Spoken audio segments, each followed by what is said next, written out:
two buttons. I was hitting the wrong one. That's what Wilson was doing. Yeah, there's another button.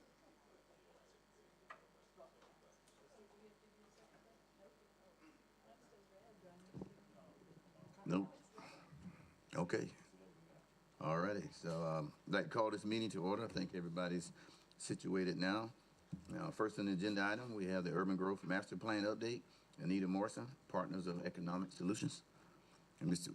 Duncan, you have anything? Thank you, Mr. Chair. Just wanted a couple of things. First of all, Tracy will be leaving right after her presentation because she has to make another presentation to the Council General Government meeting this afternoon at 3 o'clock, where she'll be talking about digital billboards and short-term rentals. So Tracy's not leaving us because, and that's think of that as a preview of things to come for you all as well. But in the meantime, we are happy to continue to update you all on the Urban Growth Master Plan, and that's what Anita's going to give us some information about. I'm going to give a little prelude to what she's going to report to us, and it's primarily going to be about the estimate of cost of public services in these new areas. So the 2,300 acres that they're evaluating, or 2,500 acres that they're evaluating. They've based on the concepts that you all have seen and the recommendations for collector road systems and that sort of thing. Working with other divisions and departments within the government, our consultants have made some estimates of what the public infrastructure will cost initially. So she's going to talk to you about that. I wanted to let you all know that we have also shared this information with the mayor and her team as well, so they're aware of this. And something else that we're working on with Anita and our consultants, and they are also working closely with our finance leadership, is not only to recommend them or to understand what the cost of services are, but then what sort of revenues may be generated as a result of new development and new people moving into these areas. That's a much more challenging number to estimate because, as you all know, the direction from the council was to designate this land primarily for housing. And as you recall, housing, although that does generate property tax primarily for the public schools, it doesn't generate a whole lot of revenue for the local government. That comes through the occupational tax and from jobs.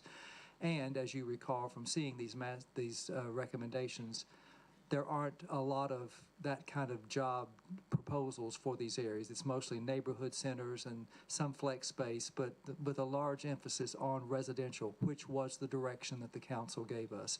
So while Anita will be talking about how we came to the recommendations, or the estimates for what the cost will be, we are still working on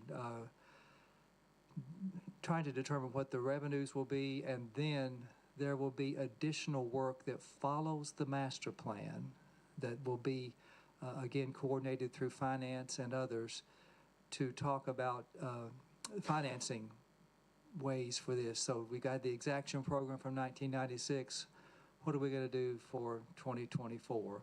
And that decision will be made in the coming months. So Anita may have some answers for you, but she may also be saying, well, that's coming next, or we'll have that for you at the time of the master plan or something like that. So Chris and Hal and I will be happy to help fill in some of those questions, but we just wanted to let you all know what Anita's going to be talking about, what we've talked about with the administration, and still what work needs to come after the master plan is adopted. Okay, Anita.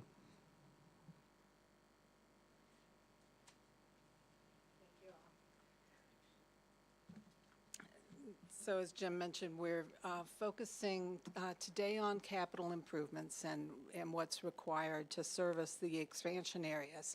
So as we translated the designs and the concepts into number of units, it's about 1,700 at the low end of the density ranges for each category, and almost 27,000 units at the high end. So these will have a whole variety of the sizes and types of units, and it won't be just the traditional subdivision, single-family detached subdivisions that you've seen in a lot of the other growth areas. Then as we take those, we translate it into what does that mean in terms of people? And what we're seeing is about a 12 to 18% increase in the area population as a result of these expansion areas when they're fully built out. Obviously, that will take time, but at build out, it would be 12 to 18% higher number of units and households. And our work, so that's 39,000 to 59,000 residents. So almost the size of a small city that would be added to the city's population. On the workers' side, as Jim mentioned, we're talking about a relatively limited amount of commercial and industrial development in these expansion areas. They're overwhelmingly residential. So this number is small, 2,000 to 3,000 people, workers. These are only the workers who are employed in the expansion areas. It's not the residents and where they work. So we're being pretty deliberate and focusing just on people who are associated with the expansion areas themselves. And that's just that's an increase of 1 to 1.6% in the employment base. So again, very small increase in jobs, which will have implications for the occupational license taxes and the revenues overall. And then 610 daily visitors, that's from the hotels that we expect will be developed in the expansion areas. So the key improvements that we're looking at, we've had Gresham Smith spent a lot of time working with the designs developed by TSW to translate those into how many feet of roads are we talking about, how many feet of avenues, and what does that mean from a cost standpoint. So they have given us some numbers we'll show you in a moment. On the other side, on the more purely government side, the police chief has said that this scale of population growth, depending on the nature of the growth and the number of calls that they receive, would likely take 2 more beats. So 2 more cars out 24/7. So that will have some implications in operating costs, but they also have a facility need in terms of where to have roll call, so that it's well located for this geography. So that's part of the program. The fire chief points to the standard that within 480 seconds, you need to be able to respond to a call. That's sort of the standard they use in terms of spacing of fire stations relative to development. So given that standard, he's looking at, increased congestion in some of these areas, maybe stretching out or shortening the amount of miles that a fire engine can travel within that 480 seconds. And so he's expecting that we'll need 2 stations, one to serve area 2, and one to serve 3, 4, and 5 together. So area 2 also is seeing a lot of development related to the Baptist Health Campus. And so we would expect that fire station would not serve just the expansion area population. It would also serve that Baptist Health Center, and so we've only used 40% of the costs associated with that station and attributed them to expansion areas. We need parks in all of these areas, and we're responding to a standard that we should have a park within 10 minutes of each resident of the areas. And laying those out, we got even a little better proximity. We need about 16 new neighborhood scale parks to serve the 5 areas. And then, though not part of the local government, we also have the public library will need to respond to the growth in population, and they have a standard of how many square feet per capita they expect. And in this case, we're thinking that they're most likely to be accommodated within expansions of existing libraries.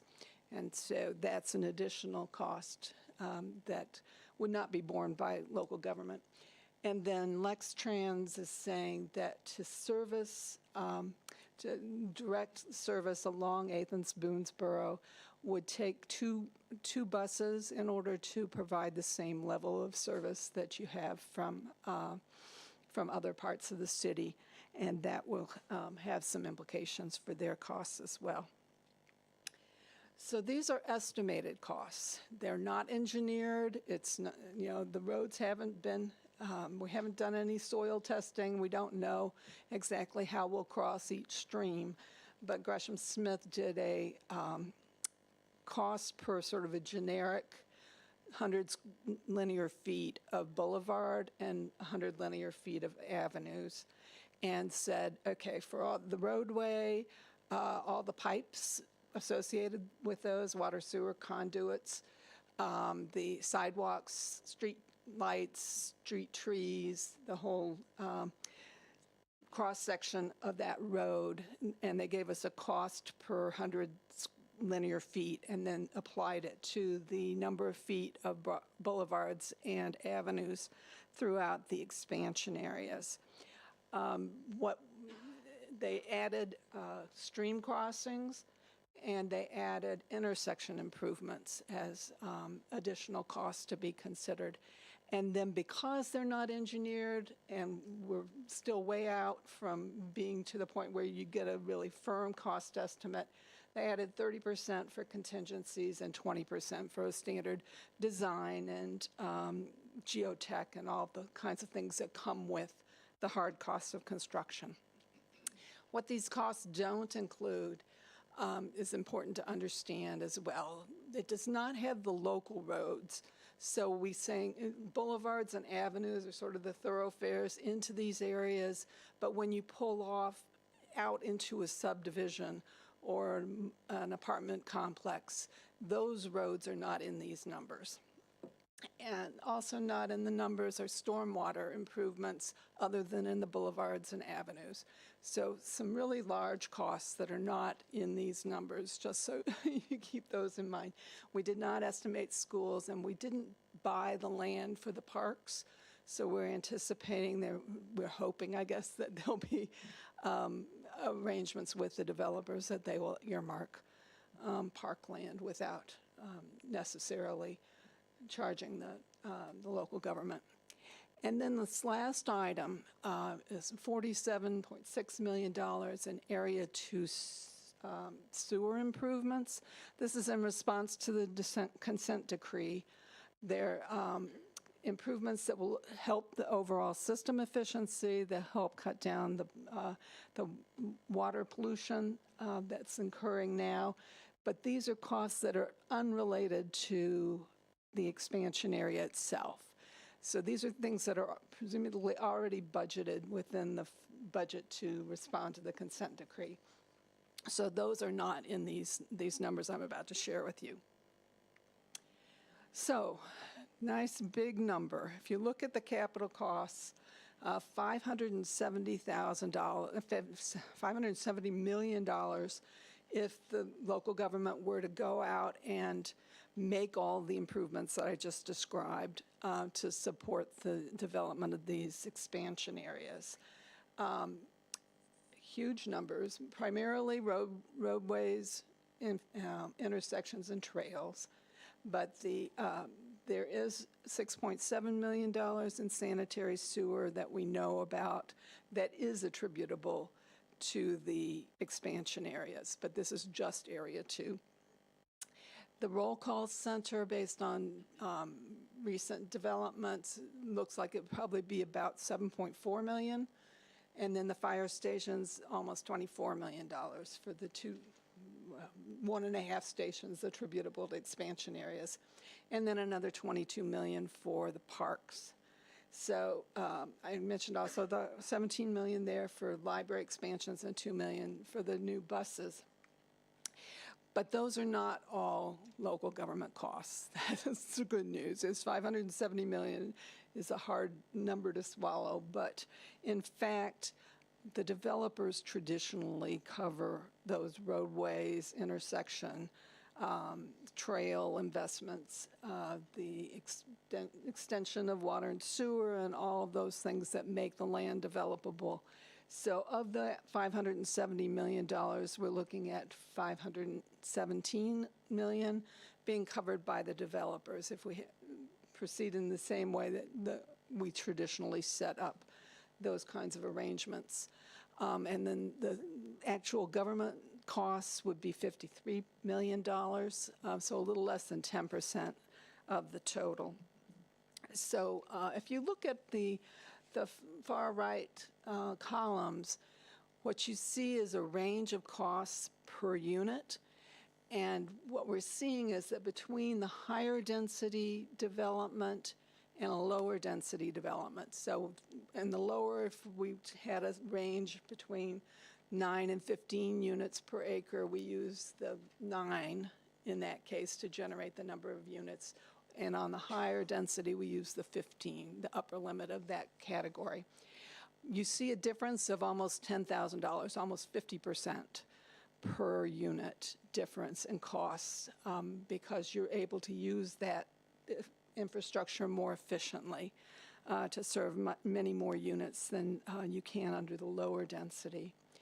When we looked at the same number from the last expansion areas, we had maybe as much as 5 units per gross area, per gross acre in those expansion areas. At that rate, this number would be close to $45,000 per unit. So again, that gives you a sense that the densities make a lot of difference in terms of the cost of housing and in terms of the cost of the local government per unit. Again, not all these costs will be incurred at once. Some will be built over time as the areas develop, but it is a big number to be looking forward to. As we go to the expansion areas one by one, the expansion area 1 out in the southwest is much smaller than the others, and it is not in need of new police or fire infrastructure. It can be served by the existing facilities, and so its cost is lower than what you see for the other areas. And expansion area 5 is also much more limited in size, and so its costs are lower. But they're running basically $20,000 to $40,000 per unit, depending on the expansion area and how much infrastructure is required. And then once you have all those new facilities, you need to be budgeting monies to operate and maintain them. So to clean the roads and repair them over time, the Public Works is estimating that would take $415,000 a year. Some portion of that may be offset with Urban Services District fees that are set to recoup road cleaning costs in each area that's covered. For the police beats, for that additional staffing, the estimate is $1.4 million per year. Again, that's likely to take 10 or 20 years to build up to. And then the firehouses, to staff 2 houses, would be $5.6 million per year. And maintaining the parks, another $400,000. So all told, we're looking at build out at $7.8 million in additional O&M costs to service these capital improvements. The library has said that they would generally absorb the additional costs within their budget, and then LexTrans, separate from local government, would have a cost of $939,000 per year to run those 2 buses. So, as Jim mentioned, we are still working on the fiscal impact model with the finance department, and we'll be back to talk with you about those at a later time. But otherwise, I would be happy to open it up for questions. Thank you, Anita. Any questions? Yes, Mr. Davis. First of all, thank you again for the presentation. Sure. It was very informative, but I want to preface my comment with, I am pro-library. My grandkids go every week to the library. But the 17 million that you budgeted for that, I was curious as to whether or not the number you used was an historical number, or was it based upon the way people use the library now? Because people don't use it as much now because of the internet, because of books on tape, because of Kindle, Right. and the per thousand usage, again, anecdotally, I would imagine, is significantly lower now. This came from their master plan, which is fairly recent, so I expect that it reflects the change in the mix of uses and the way the libraries are used, but it was 0.6 square feet per capita, and so that's what we used, and with a recent construction cost against that.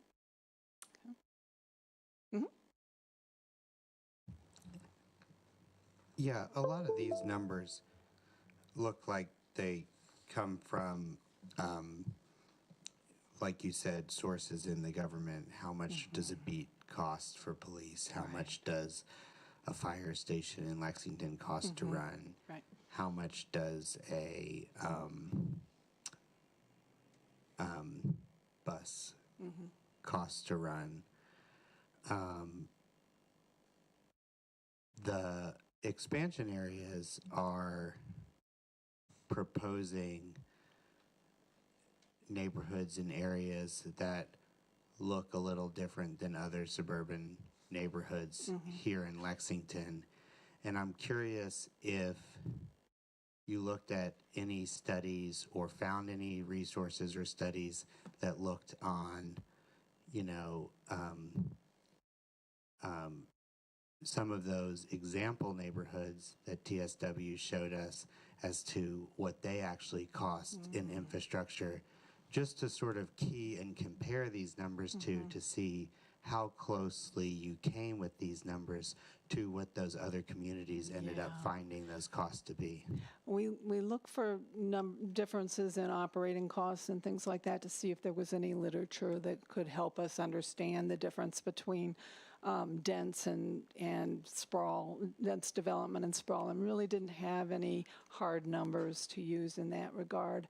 It's always very much dependent on the nature of your setup, what's your union agreement look like, what's the staffing for each of those stations. But I think it's clear that a sprawl scenario where you were at the 5 units per acre or something like that would spread out the distances much more, and so that 480-second response time that I spoke of would be different.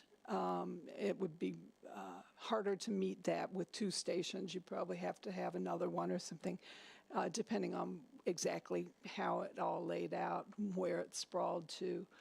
I think there are, what's another one you were talking about?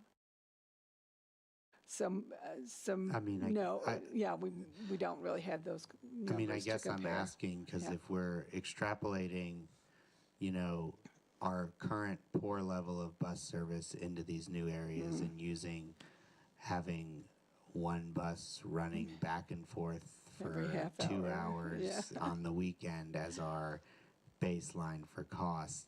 I'm curious if we're not taking our model that we're not trying to replicate and using that as the basis of the cost.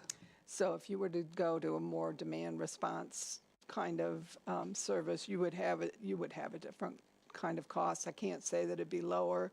Yeah, I'm just not enough of an expert on transit to understand that, but it's a legitimate issue or question. All right.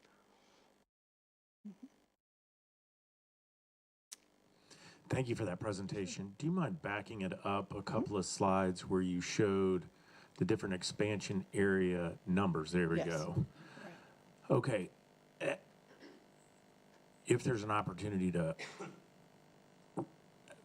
make some additional data available, I think it would be helpful. And the data I'm asking about, the reason I'm asking is we're looking at $570 million with 90% of the cost incurred by the developers. Is that correct? Right.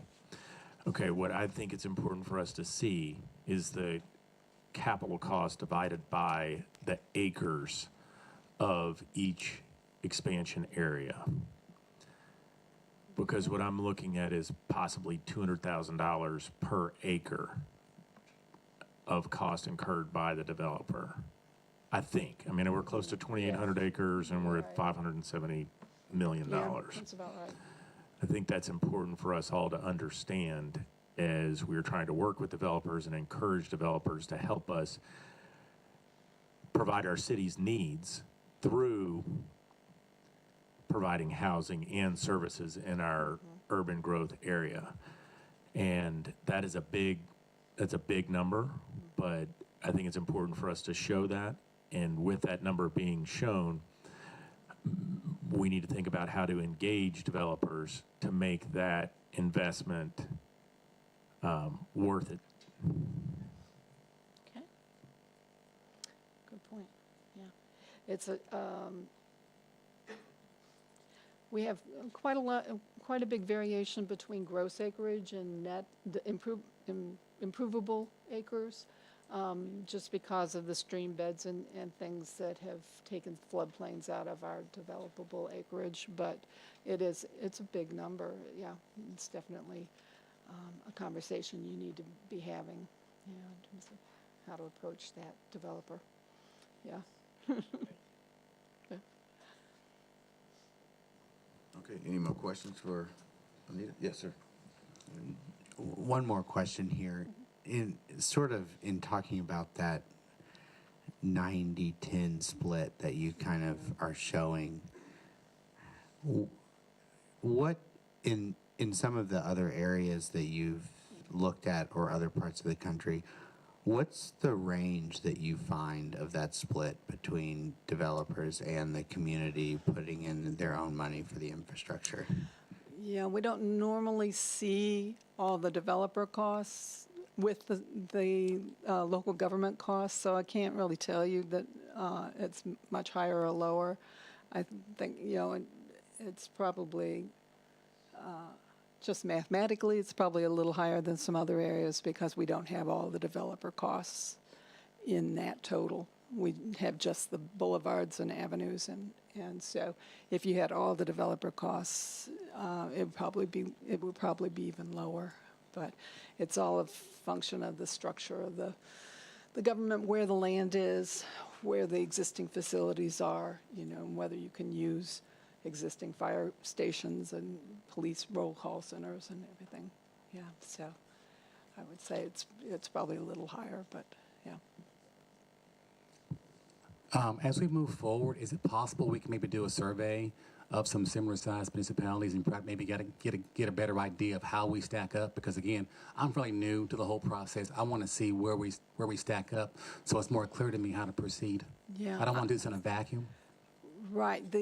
That split between developer and public local government is just not one that's typically calculated.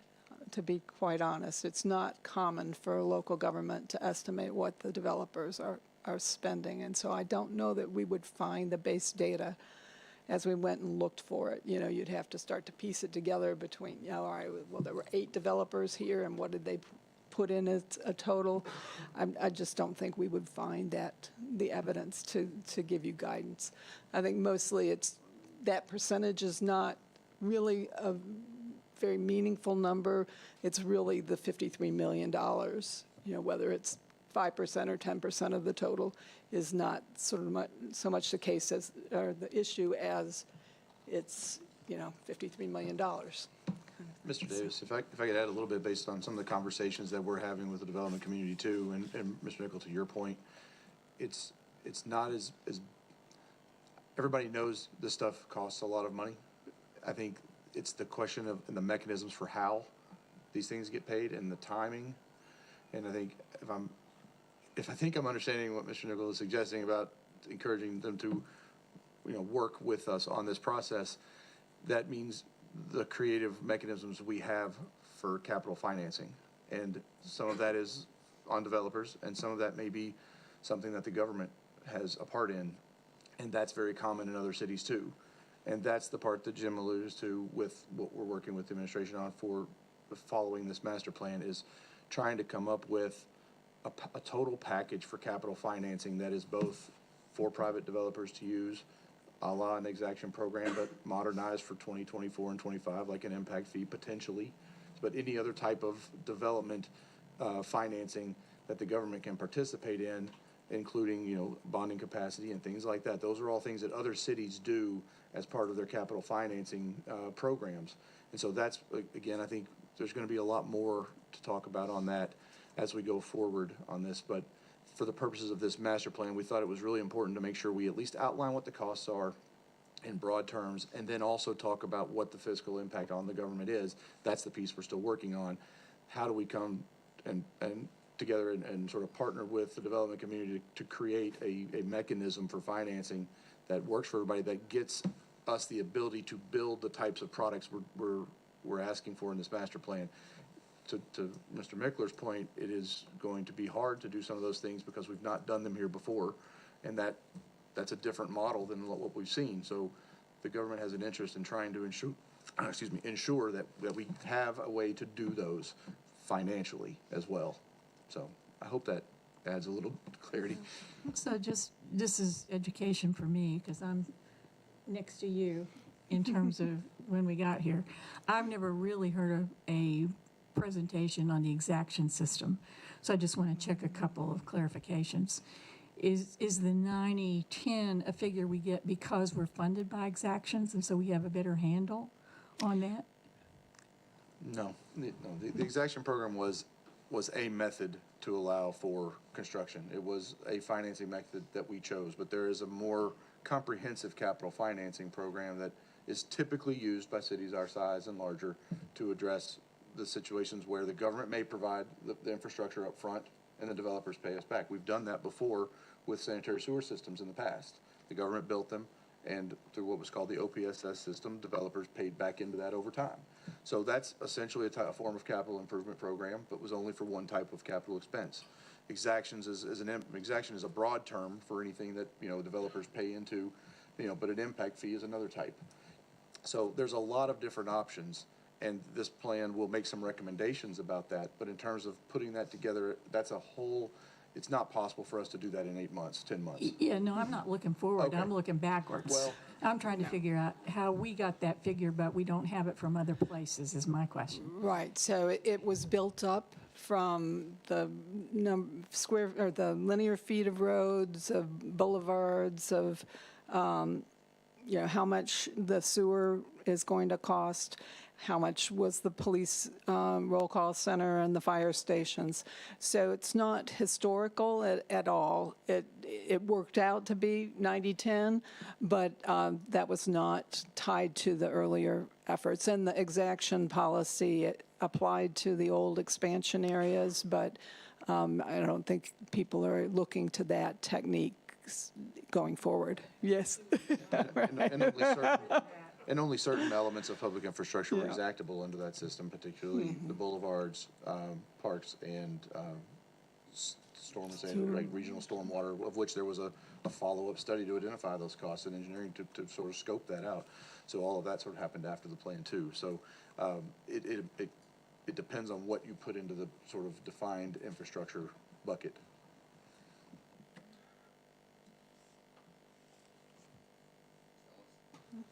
Thank you, Mr. Chair, and thank you for these numbers. My head's spinning with all these numbers. I know that much. Two questions, I guess. First and foremost, as you mentioned, we're here because part of most of what we've been challenged with is housing. I've heard for 15 years that houses cost the city money. Where's the balancing act to be able to Well, get that return? certainly when you add housing, if you're also adding development, if adding jobs for those, where those people work, then it can come out, it's hard to say, you know, Keep our you fingers need so crossed. many acres of employment to support so many acres of residential at this point. But it does, it's sort of separating the land use questions from the economic development questions about how quickly you can grow the economy, but you would certainly expect it. housing in general, seeing the numbers that the developers are going to be responsible for as far as just the infrastructure cost.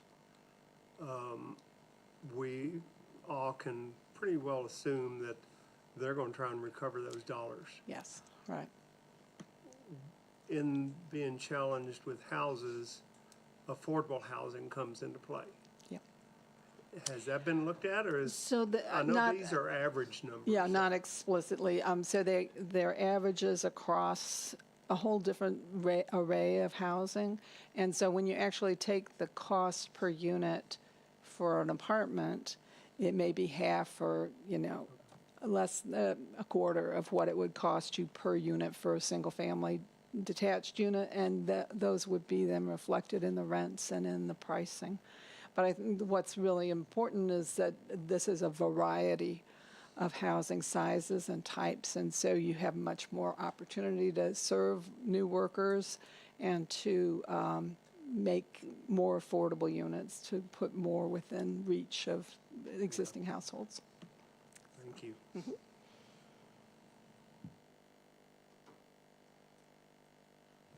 All right, Ms. Anita, thank you. Okay, thank you. All right, you have a nice day. Next up, Ms. Wade. Yeah. Zoning ordinance text amendment.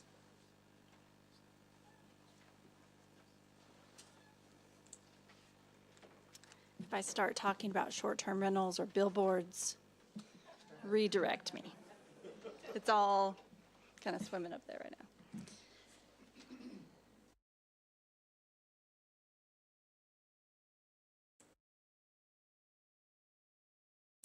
Eve, I think it's on, there we go, that's it. All right, so as we work through text amendments with the commission, we have some internal ones that are also not specifically related to new development, but will help us manage our workflow and clarify some things. And so that includes some changes to Article 6. Article 6 is not necessarily an article we talk about very often, but it is something at least Daniel and I and the staff use every week because it outlines the process for zone changes and text amendments. So Article 6 is just called amendments. So how do we amend things that are already adopted in the city for zoning cases? So Article 6 amendments was originally brought into the ordinance in 1975. Prior to that, there was a one-sentence line in our ordinance that just said, we'll follow KRS 100. So we got a little more detailed in 1975. So Article 6 establishes the application and review processes for map amendment requests, which are we call text amendments, or excuse me, zone changes, and then also text amendments. It starts out with identifying when a traffic study is needed. Then it goes into the application requirements for those two types of applications. Then it talks about commission and council procedures. And then lastly, conditions to granting a zone map amendment. And we often refer to this as conditional zoning restrictions. So those are all outlined in Article 6.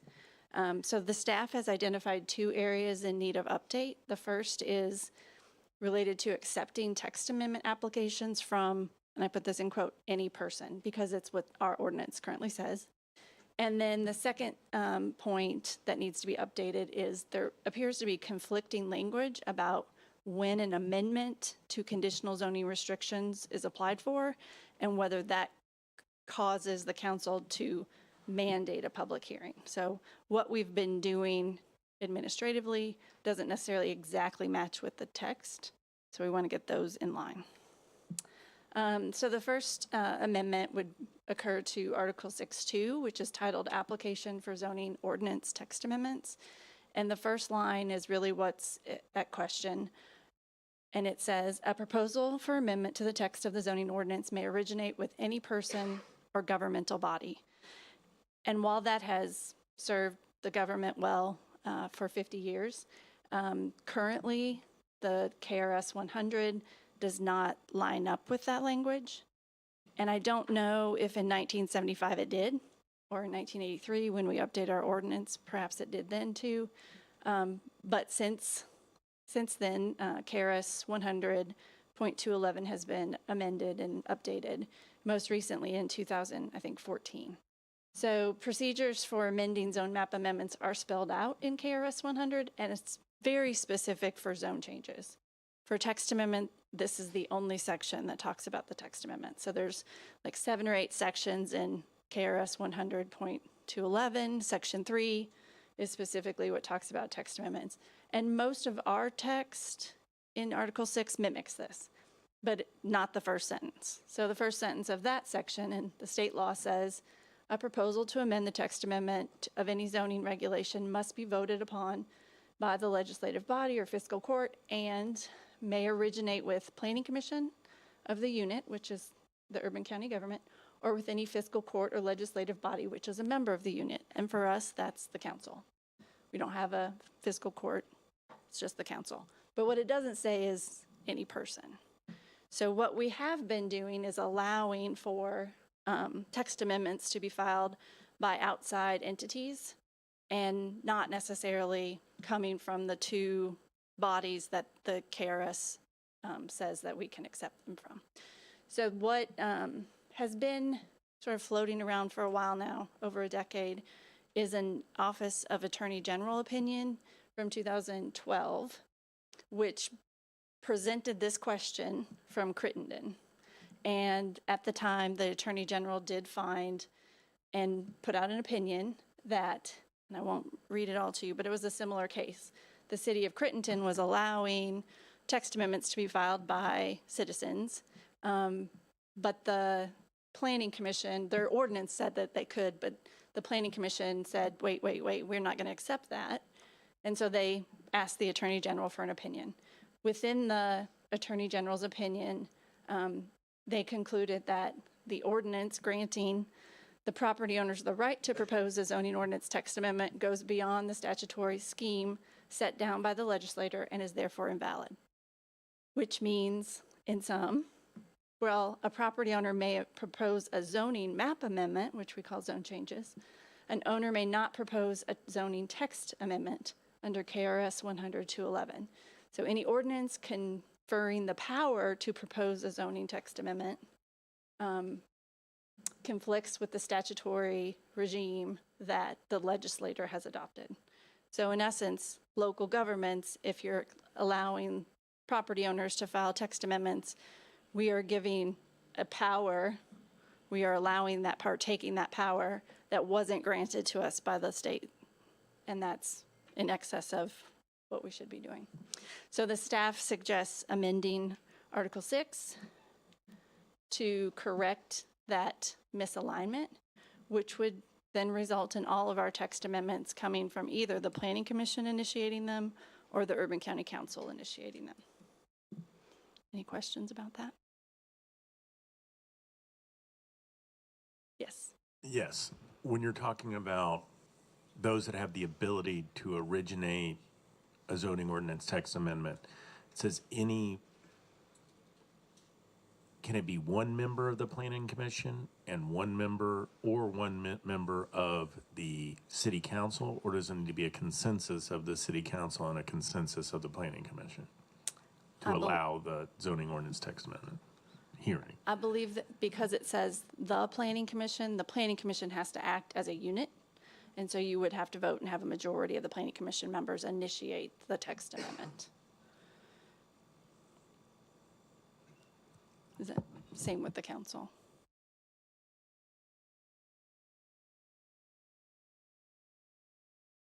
Yeah. Tracy, Yes. if with that change, are we still going against what KRS says? Or are you saying we change KRS?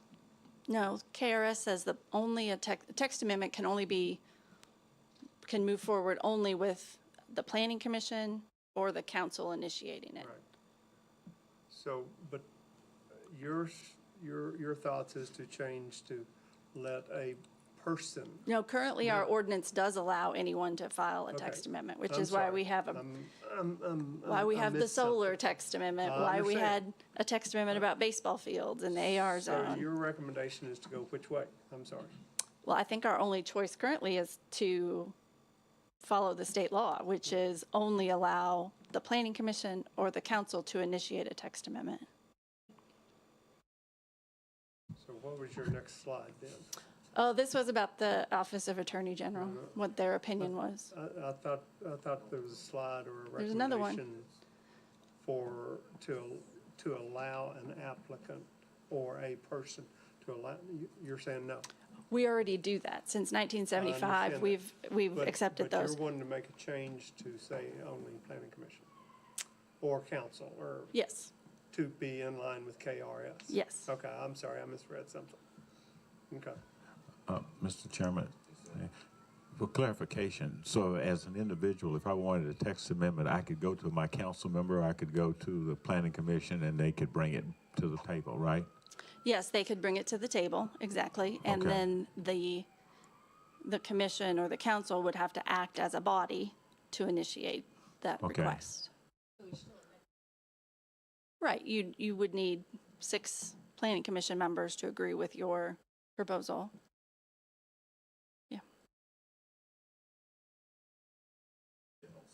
So, I mean, right now, most commonly, they're originating from council and what their constituents are presumably asking, which would be which would still be allowed. They're originating from occasionally a citizen, like we saw with the community kitchen on Jefferson Street and something like that, but most frequently, the next categories would be applicants for property owners, from everything to specific ones like the Sayre Sports Field to, this broad sort of solar one we're about to hear, but then also from staff.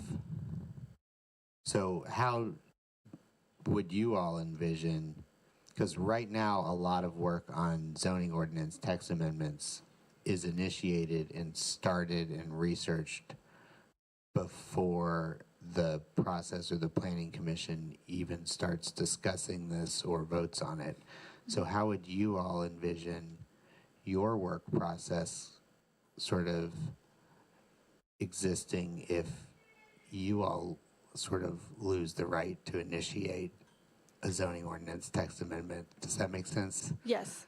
The staff has never had the right to initiate a text amendment. I guess Daniel could, as an individual, file and pay $500 to file a text amendment. But the staff, we are here to support the Planning Commission. And so we work on things that are derived from the comprehensive plan.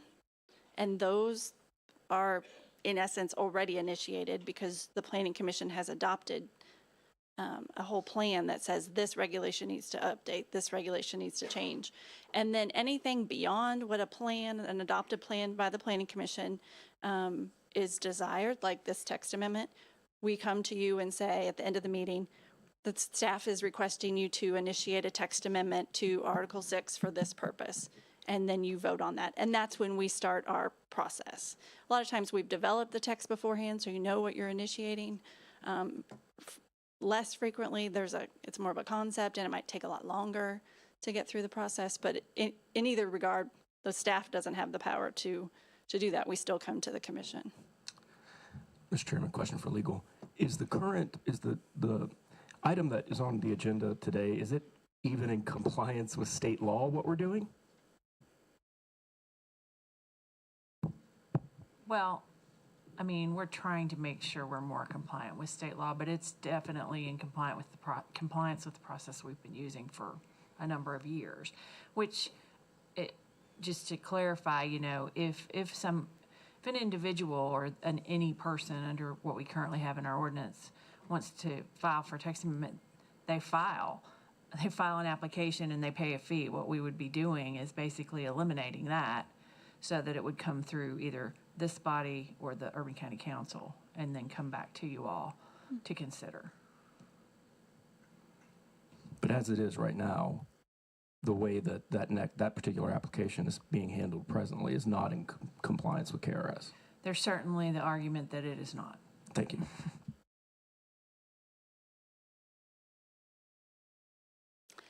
So the second change, if the questions are finished about that, that the staff would like to address has to do with the language in our ordinance about granting conditional zoning restrictions.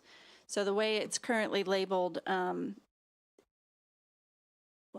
Article 6-7 is mentioned a lot to you in terms of the staff recommends conditional zoning restrictions, and here are the restrictions.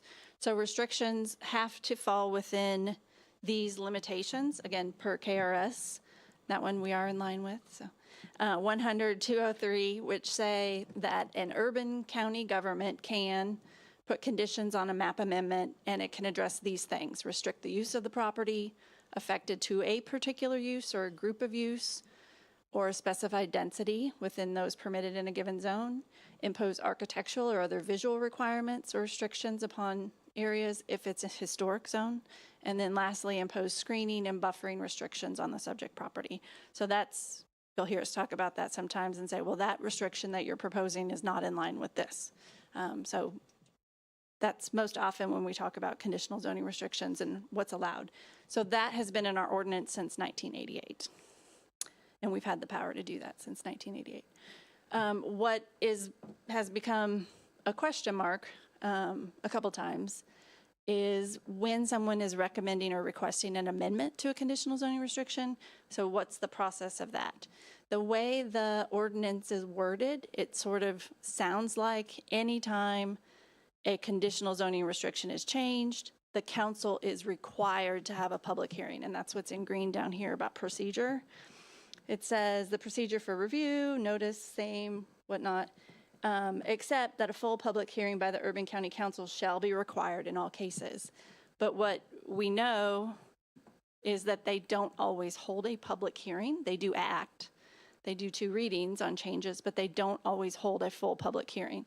And so the staff feels that we should clarify that and even just delete that section so that the process is the same. It's still important that these changes go through the council because then it gets adopted in an ordinance and that's available for the public to view. That's what we use on our development plans. You know, the ordinance is the law, but we don't necessarily want to mandate a public hearing for something. The most recent one you had was changing 60,000 to 80,000, right? If the council has to have a public hearing on that, they are spending a lot of time on something that the Planning Commission approved unanimously and the council doesn't have a concern about. It's for, you know, affordable housing. But we don't want a situation where somebody says, well, that says we have to have a hearing. And so we want to really clarify that and eliminate those conflicts. Yes. I'm going to say this is hearsay because I heard it, somebody said it to me from the council, that informally they've already adopted a procedure that if we voted unanimously, they're not going to hear it. Yeah, that's not the same. No, that's not the same thing. I don't know that we want to. Tracy Jones is flagging me down in the back. She's going to address that. They may or may not have adopted that in regard to zoning map amendments. Yeah, but, or be, that's their call, and they may or may not be, aren't engaging in that through a formal rule change, however they may be doing that. But the difference here is that we're saying every time one of these comes up, no matter what you guys do, they have to have a hearing, and that's probably not really required. So we're putting it in the same bucket as all their other zone map amendment hearings for them to make the decision when they see what you all have done as to whether or not they want to have a second hearing or not, which they're not required to have under KRS 100. Right. So for conditional zoning restrictions are only allowed by state law for urban county governments, and we happen to be the only urban county government. So we're the only ones in the state doing this, but it also doesn't say how they can be amended in KRS. It says the urban county government can establish a process by which we allow for amendments.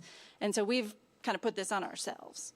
In 1998, the council said, we want to have, or the Planning Commission, whoever adopted it, I guess the council, we want to have certain cases where it has to come back to us. And I'm going to be honest, I've only seen one ordinance that says that, where it said, these are the conditional zoning we want, and it must if amended, it must come back to the council for a public hearing.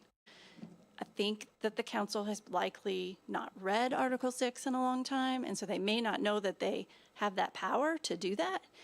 So they know, I've not seen, again, since about 89, an ordinance that mandates something come back to them. And so we've not mandated it go back to a public hearing. And then this text in the next section talks about, so just to clarify, the first section talks about amendments. So restrictions or conditions designated by the Urban County Council.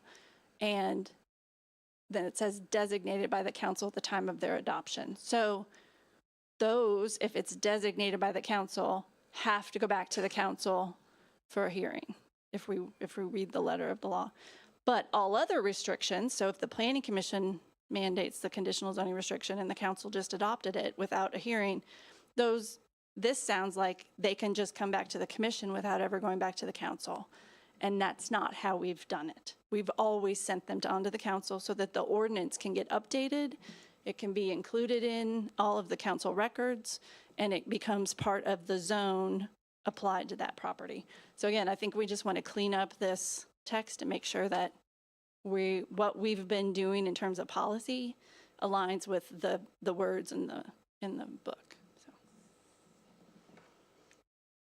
So to date, we've met with the law department to discuss these two changes, and then today, talking to the Planning Commission, you all about that. So the next step would be to initiate a text amendment, to make changes to Article 6, and then we would schedule a public hearing for that. So. Ms. Wade, thank you. Do we have any more questions for Ms. Wade? All right. Yeah, good luck today. Thank you. All righty.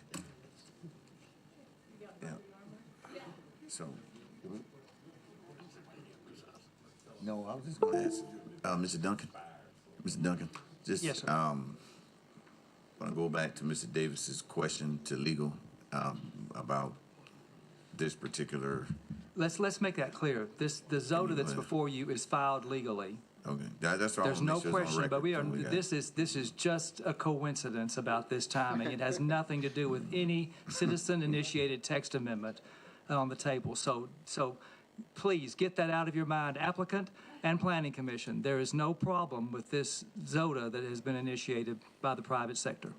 Mr. Duncan, please elaborate. I mean, if KRS, which has been on the books for a long time, says XYZ, and it wasn't done in. But it's in XY. our law. The council has passed a law in the zoning ordinance that says this can be done. But doesn't KRS supersede local If someone ordinance? were to challenge that, that would be the way we would have to resolve that. So why And so we're trying to get ahead of that, Mr. Davis. We're trying to get ahead of anything that we found as a mismatch in our ordinance with statute. But statute supersedes ordinance. Well, let me interject here because I think I started this. We can be more restrictive. We cannot be less restrictive. So where we find some discrepancies, we try to be as consistent as we can, and that's what we're doing here. So currently, I would say that our ordinance provides another level of restriction that we have had in it for a number of years and been processing that way, including this particular one. However, going forward, we're saying, hey, we want to pull back on our ordinance. We think it'll be more consistent if we do that. So I think under the ordinances that exist now, and any text amendments that have been filed according to that, they're appropriate to proceed. But when we change it through a text amendment process, then we'll have a different process. Okay, Mr. Crum, I think I got my answer. Thank you all. Daniel Crum, planning staff. So the next item on the agenda, we'll be discussing solar energy systems. Basically how this section will kind of play out. We have the applicant Silicon Ranch and their representatives here, as well as representatives of Fayette Alliance. So for the folks that in the subdivision committees that received a very truncated explanation of the proposed zoning ordinance text amendment, I'll go through that, kind of hitting on the larger elements. The packet in front of you contains a number of items, the top of which is a letter we received recently from the Rural Land Management Board They had a chance to meet, and so they sent that in for consideration. The items behind it are the proposed staff alternative language, the staff report that corresponds to that, and then the rear portion is the markup of containing staff's language, but a markup of the applicant's proposed text. So the first item is new. The rest are pieces of information that you would have already received. So staff is going to run through some of this information again, provide both the applicant and as well as Fayette Alliance the ability to give a brief presentation, and then really return to you all with sort of the questions that you have, any discussion, any particular changes with the text that you see before you, really a very broad kind of unstructured feel for that. But just to refresh everyone, we're here to talk about generally the solar energy system ZOTA, and once again kind of just brought through the general flow of the presentation, refreshing, allowing the two presentations and then kind of a larger discussion. But Silicon Ranch, I'm sure they will introduce themselves, but they are a solar energy system provider that specializes in agrivoltaics, so utilizing land for both solar energy systems as well as some agricultural components. They are seeking to establish a location in Lexington within Fayette County, but are seeking a change in the solar, in the zoning ordinance in order to accomplish it. So they have proposed the creation of an entire new section of the zoning ordinance that deals with solar energy systems. This is everything from roof-mounted solar to larger scale ground-mounted systems at sort of a larger scale. So here, the current framework that, yes, sir. Excuse me, I'm Yeah. sorry. Yes. Can I interrupt just for a second? Yes, sir. With what you've given us, what I'm looking at here, it's got red, blue, and black ink. Yeah, Has there been any changes to that since you put it out a month? Okay. No, yeah, so Okay. that is, yeah, so I Thank can explain that, yeah, I'm really sorry. quickly. No, you're I'm good. sorry to interrupt. I just wanted to clarify that. And as we go through this is, sort of an informal, so if at any point that y'all have questions, feel free to stop me before I get too much steam. But the markup that you have at the rear portion, the blue is the staff's recommended text, those red indicate deletions, and the rest of the language kind of is the existing language there. So back to this particular proposal, the framework, there really isn't one to speak of currently in our ordinance. Solar energy systems are really kind of mentioned in passing. There's some provisions that relate to attaching them to buildings and when it relates to height. But otherwise, all we really have to go by currently is a determination that the Board of Adjustment made was that ground-mounted solar energy systems were classified sort of as an industrial use. And a reminder that the sort of the utilities utilizing solar energy system, those are PSC regulated, so those are not subject to the zoning ordinance. And at state level, sort of the merchant electric at a certain threshold of production has to meet its own requirements with the siting board. But this is really to flesh out how we handle solar, get requirements on the books, and have a conversation as a community, what scale we think is appropriate and how we should sort of regulate that. So staff research, staff has taken a look at a lot of information ranging from individual ordinances, model ordinances, best practices from national organizations, information the government has put out both at the state and federal level, and took a look at this, synthesized this information, and really tried to evaluate the applicant's language based off of that. And some of the best practices that we picked up was really trying to remove barriers for sort of the lower scale solar. So making it, bringing it on paper so that it's easier to sort of implement, that it's more straightforward, and that folks kind of know what to expect when installing it. There's a lot of municipalities have talked about sort of very wildly in how these uses are categorized, whether it's based on power production, the size of the facility, other considerations, and whether or not this use provides on-site solar power or it's consumed and entered into the grid. Really striking and consistent across most of the ordinances we've looked at is sort of a different consideration for an urban, where you have developed land, and rural, where you're looking at potentially using agricultural land or land that has not yet been developed for their use. So really, the literature really speaks to efficiently utilize the land that we have currently developed, and then when we're looking at areas that have not been developed, being very careful with how that is being done for future land use implications as well. And then most of the research also includes language that speaks to decommissioning plans. So what do we do when these solar farms, solar facilities are no longer operating? How do we kind of recoup any costs that are generated with decommissioning, and what happens to the land next? So there's been sort of the framework that you see on screen is pretty consistent across nearly all the ordinance we examine. And once again, there is a lot of literature when it comes to how different municipalities are handling this. But the state of Kentucky has their own model solar ordinance, which the framework in front of you proposed by the applicant really follows a lot of that language. Some of it has been excluded as it relates to some considerations for kind of avoiding prime farmland, but otherwise generally follow that same kind of flow. Many states have issued these, but really all of them speak to, at its heart, this is a local land use issue. So each municipality should have the power and the authority to tailor this to their individual communities.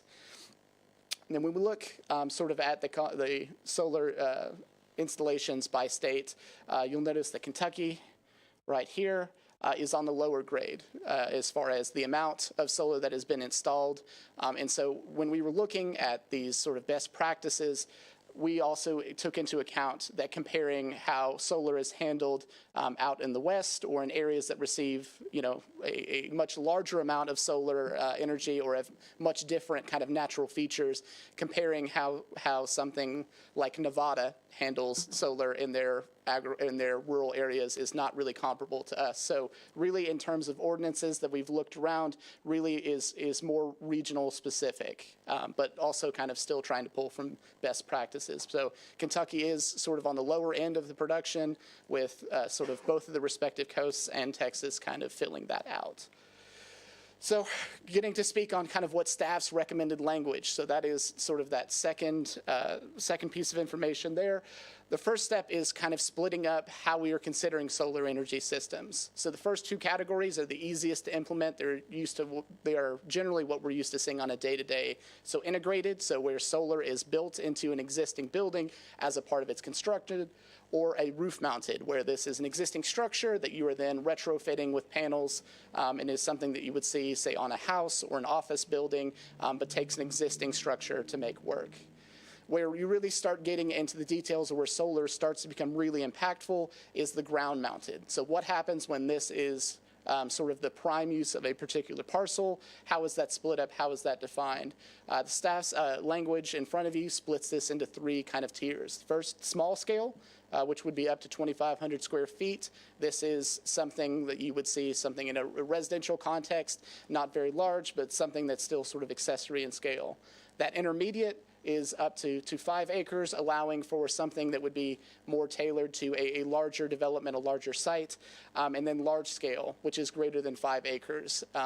Yes, Judy? Do you know where that picture came from on the? Yes. So the far right, that is actually a Silicon Ranch project out in Logan County. And I don't know the specific size, but it is safe to say that it's greater than 5 acres. But really, these are all ground-mounted solar systems, but the impacts, the implications for all of them are wildly different based on the size, and really should be regulated differently. And so the staff report in front of you outlays kind of what our proposed use of solar energy system is based on zone and the type. So staff, we wanted to allow sort of the ground-mounted and the integrated as accessory uses, something that didn't require review or approval, something that could be done at very low kind of impact, low amount of involvement, and sort of pushing that as a more grassroots solution. One of the ways that we do not, however, want to use land that is zoned residential, and especially with the considerations of hearing an entire presentation about how we need to expanding the urban service boundary to accommodate new housing means that we should still be mindful and efficient with how we use land. So within the residential context, these are not principal uses. You would have to have an existing use on the site, and then it would be allowed as a ground-mounted or as integrated into the building or as a roof mounted, but we really didn't want to see principal uses of larger scale solar. Really where larger scale solar is most appropriate in the current context would be in our industrial zones, sort of mirroring how we've handled this in the past. With regards to the agricultural context, we wanted them to allow them to continue to use any solar that was, say, put on a barn or integrated into their agricultural structures. But staff in our review of the literature didn't find really a great consensus of what happens once installed on a agricultural context, what that decommissioning does, if that land still retains all of its agricultural value, or what that looks like long term. Really due to kind of the rate at which solar has sort of accumulated. So here is a graph that shows kind of the solar production based on the type. So we have residential, commercial, community, utility, et cetera. But you'll notice that even since 2010, is sort of been this explosion in the amount of solar production. So the solar facilities that we are seeing today really are for the lifespan of their project, which is typically about 30 years or so, are a ways away from being decommissioned. So case studies, literature, et cetera, of what happens when you have a solar energy system in an agricultural context, you take it away, is it still productive, or how is that going to function? The literature that I have seen and the research that we've done has said we don't really know. There's some smaller experimental type research going on now, especially with agrivoltaics of can we co-use this land, but there really hasn't weighed in on sort of getting to that point, the sort of work that needs to be done in order to install a solar facility, whether that's grading, whether that's the installation of infrastructure for that, what that does to a project. So staff thought at this time we weren't able to comfortably answer what that impact would be, and think it would be most appropriate if we weighed in on that as a community through a larger, more involved process that sort of similar to the ZOTA work group, where we took something that has larger implications, speaking to hundreds of acres for any particular development, and provided sort of a path forward and a process for that. And so with that, this is a chart. It's a little bit dated. We reached out to the Kentucky Resources Council and asked them to provide us some guidance or information. They opted not to attend today, but did send some information. So we do have a map of pending. This is a little bit old. I think this may be from 2020 or 2021 of the general locations throughout the state of pending projects that go before the siting board. So these would be commercial developments for merchant grade solar.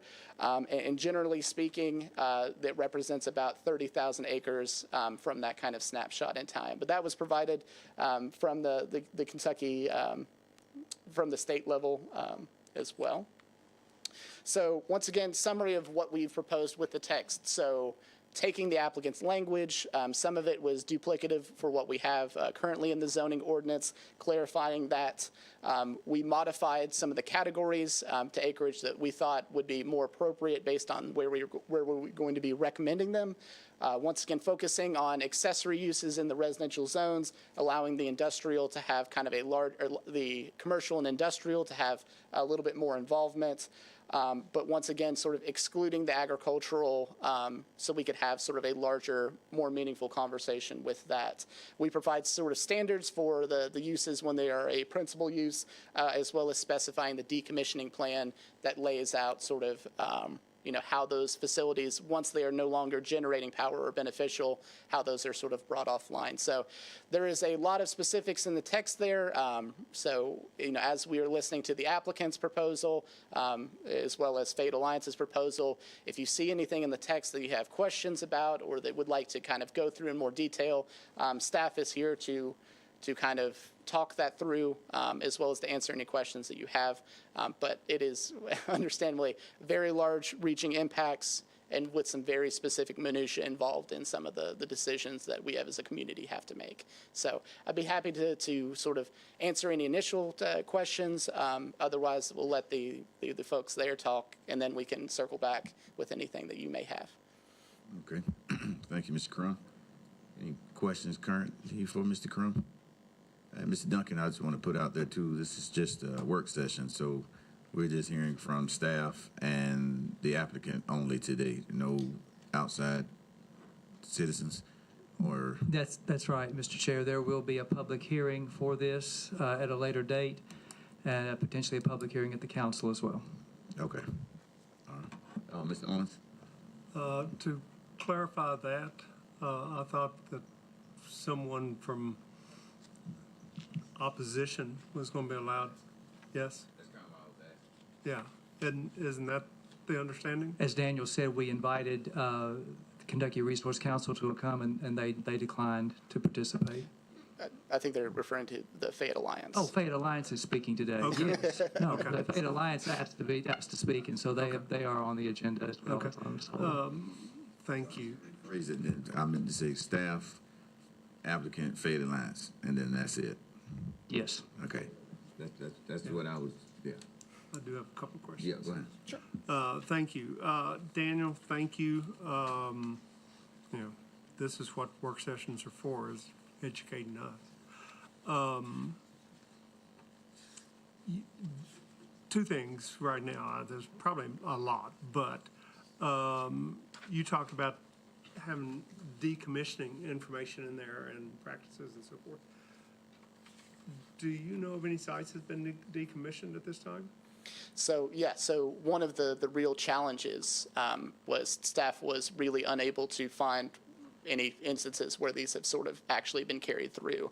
And so that sort of consideration, we have a bunch of ordinances. This is language that has been implemented a bunch of places, but it's because of when this is established, it's, 75% of our capacity has been since 2016. So no, there really wasn't any recent examples that staff was able to identify of this was a large grade solar proposal that was decommissioned and lessons learned and really pulled from that. So that was part of staff's hesitation on including it in that context. Okay, so it hasn't happened yet. So we really don't know. The other question right now, in your presentation, going back a few slides, it really doesn't matter. A couple more where you had a large scale up there. You referred to the large scale as being a commercial use. You consider that a commercial use? So once again, so when we look at solar energy systems, really from a national level, it varies state to state. For instance, Florida has incorporated into state law that solar energy systems are an agricultural use and you have to regulate them just like everywhere else. So here, this is a use that doesn't fit within our existing zoning ordinance. It's our interpretation that it doesn't fit anything currently. We have the Board of Adjustment sort of case history saying that sort of ground-mounted solar was best incorporated into sort of the umbrella of industrial use. The applicant's specific proposal with agrivoltaics does include some agricultural components, but much like other conditional uses we have in the AR zone, that aren't necessarily agricultural, we need to weigh that as part of the consideration as well. So that was part of staff's consideration in sort of excluding it from the AR at this time. Okay. All right. See if anybody else has any. Thank you. Thanks, Daniel. Where did the 50% of the floor area principal structures come from for accessory use? Let me pull up my ordinance here.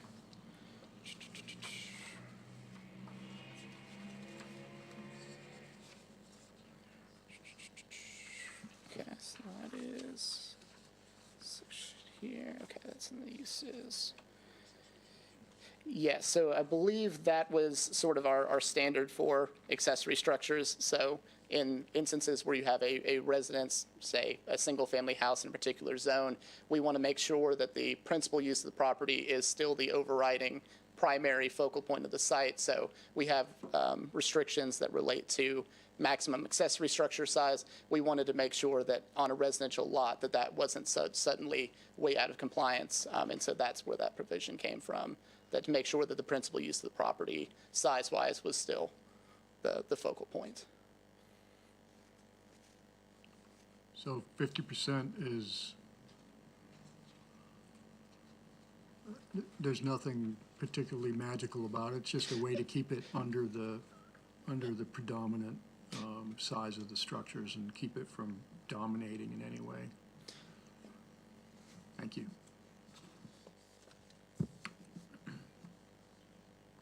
Thank you, Mr. Crum. Sorry. She was quiet. Yeah, I know. You should know better. Daniel, help me explain how we're here today doing this. I understand you educating us, but how did Mr. Turner and Fayette Alliance get involved today? So this was, I guess, a part of larger proceedings. So included in, so to walk us back, this was presented to you at the previous month's work sessions. It was indicated at that time, due to sort of the breadth of the information involved and the presentations involved, that there was interest in having sort of an extended conversation, much of which would have occurred later at the zoning subdivision meeting. And so at that point, it was the zoning commission, the zoning component of the planning commission sort of indicated that they would like some more informational, especially specified by the applicant, and then negotiations between our staff and the chair. We thought it appropriate to invite Fayette Alliance as well to help provide additional information and anything else Jim would like to add to Owens, that. just to be more succinct, some of you at the committees asked to have asked to have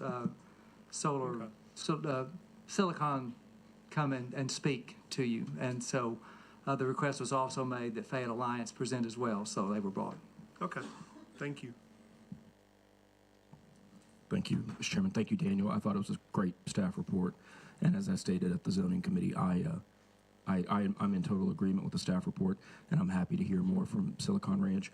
But I think it's very important that we, as a commission, understand that while they may be one applicant, we are changing the zoning ordinance for the entire county for every other applicant that will follow. So what they may need or prefer is great, and we want to listen, but we are changing the zone for the entire county for every subsequent applicant that will come before us.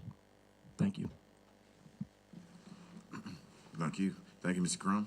Mr. Turner?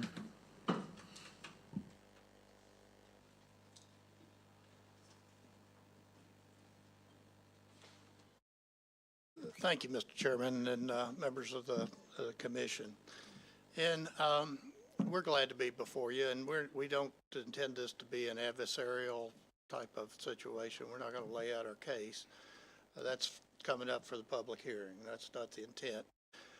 We do have Silicon Ranch. You had a number of questions at the earlier committee meetings, and we have a great, Silicon Ranch has a great deal of expertise in that area. And we thought we would give you a short presentation of kind of what's involved in their locations. So, and Mr. Davis is exactly right. This does apply to the county-wide, but there's solar and there's solar. So that's part of this process and part of this evolution is to educate all of us to what the opportunities are and you know, if it should be more restrictive, if it should be simply agrivoltaics, if it should be larger than that, that's something that's part of the conversation. Our emphasis is agrivoltaics. And I'm going to introduce Blake Spurgeon here in a minute, and he can introduce his team, and he's going to go through a PowerPoint that's got a lot of slides, but it's going to be very quick. And then we can have some discussion. One of, to Mr. Owens' question about decommissioning. Part of the decommissioning process that goes through the state for one of these approved and is part of the ordinance, can be a part of the ordinance as well, is that one, that a decommissioning plan has to be filed. It has to be reviewed and costed out by a disinterested, uninterested third party, engineer or whoever the person might be.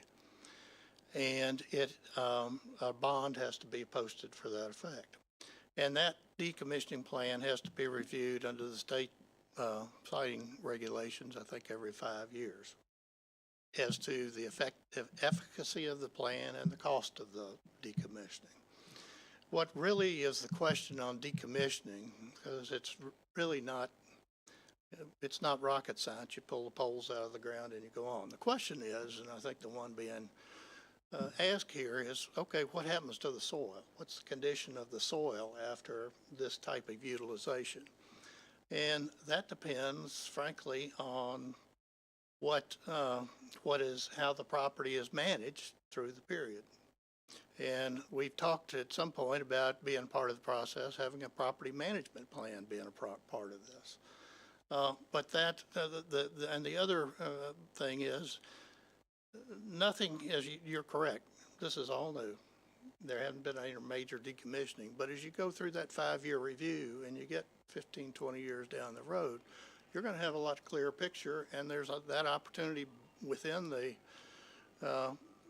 state regulations, as well as potentially within your ordinances, to adjust those issues depending on what is good, bad, or indifferent that's found through practice. But if you wait for 20 or 30 years down the road, we're going to be going through rolling blackouts. If we don't get some of this stuff online, I'm not saying this one does everything, but these are the kind of projects that if you're going to eliminate fossil fuels, you've got to have some alternatives.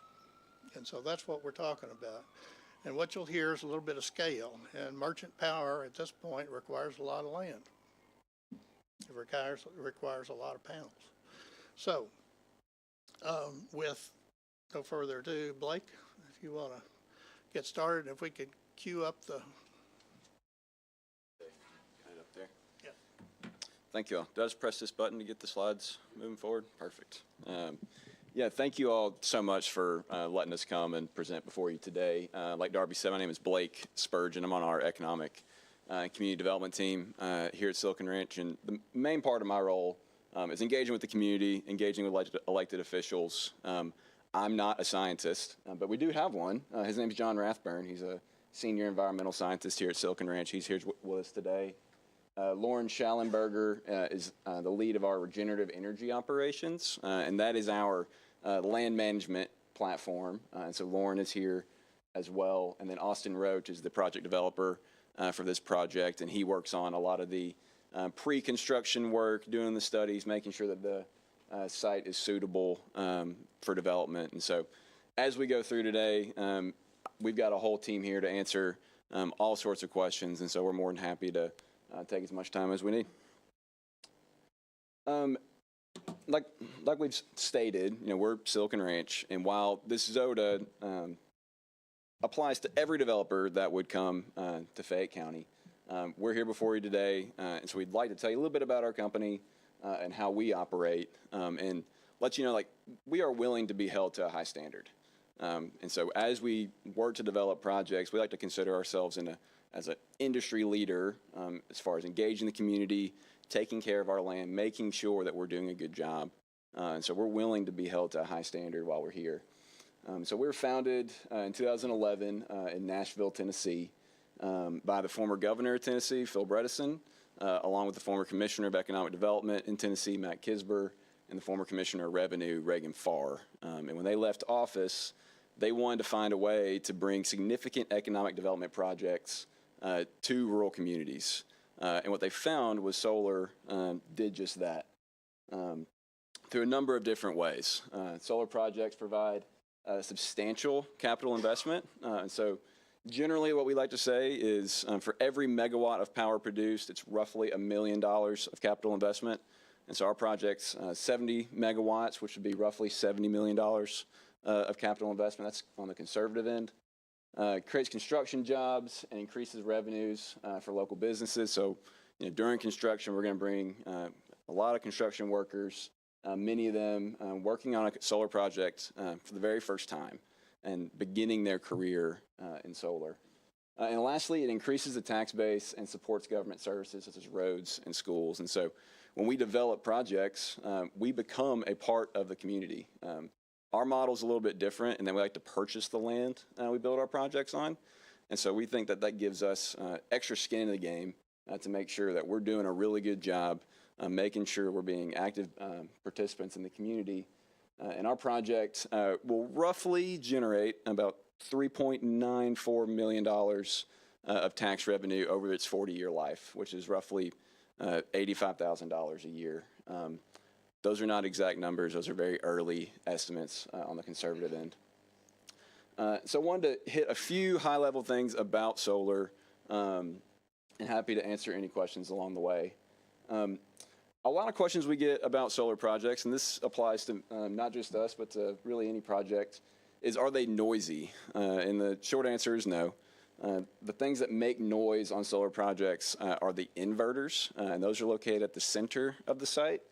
And so you can tell when the inverters are up and running, they sound like your refrigerator humming. And so if you're on the edge of a solar project, you're not going to be able to hear anything. The cars driving by you will be much noisier than a solar project would be. Another question we often get is, do solar projects produce electromagnetic fields or radiation or things like that? Again, short answer is no. They measure EMF in milligauss, which is just the way they measure radiation. And solar projects produce 0.2 to 0.4 milligauss. So by comparison, your microwave at home can produce up to 200 milligauss. Your cell phone that is sitting right next to all of us is producing significantly more radiation than a solar project would. And so we've talked a lot about, we've really led with our agrivoltaics platform, and I'm going to go really high level on these next few slides. I won't get too into the weeds of that. And so if you have questions about any of this, we can take some afterwards, and Lauren would be happy to answer those. But we do a few things to make sure that we are actively taking care of the land we build our projects on. Our regenerative energy platform was actually started because we were developing a project down in Georgia, and Will Harris, who is the founder of White Oak Pastures down in Georgia, heard we were coming and had a lot of similar questions that the community here does. He said, like, hey, what's going on here? Are you guys going to cause runoff? Are you going to impact my property? So our CEO met with Will, and we developed our regenerative energy platform where we practice regenerative agriculture on our projects and work to actually restore the topsoil on our projects over the lifespan of the project. And so we do that by planting perennial vegetation, wildlife corridors, creating soft buffer areas between the solar array and the surrounding lands, and use no synthetic fertilizers or pesticides unless required to by state law. And this process starts even before we start building the project. As soon as we really start developing the project, we are going to make sure we're taking care of that property before construction even begins by testing those soils, understanding what we need to do to make sure that that soil is going to be as healthy as possible throughout the entire lifespan. You can see a couple examples of projects there down at the bottom. But we understand that it's one thing for us to simply say this and just ask you to take our word for it. It's another to actually back it up, and we've started to do that by measuring the outcomes of the land health on our projects. And so one of the ways we do that is by measuring the overall land health, which encompasses many different factors, including water infiltration, overall soil cover, a number of different things. We partner with the Savory Institute to measure this, and we found, on average, land health on our projects improve 85% over the baseline. And so you can see a number of our different projects there have improved to varying degrees, but on average, the land health of these projects improves by 85%. Another thing we measure is soil cover. Simply put, if the ground is barren and there's dirt showing, that's not good. We want to be covered with grass, lush, green, and we've found that 82%, or those projects increase soil cover by 82% over the baseline. You can see some numbers that back that up there as well.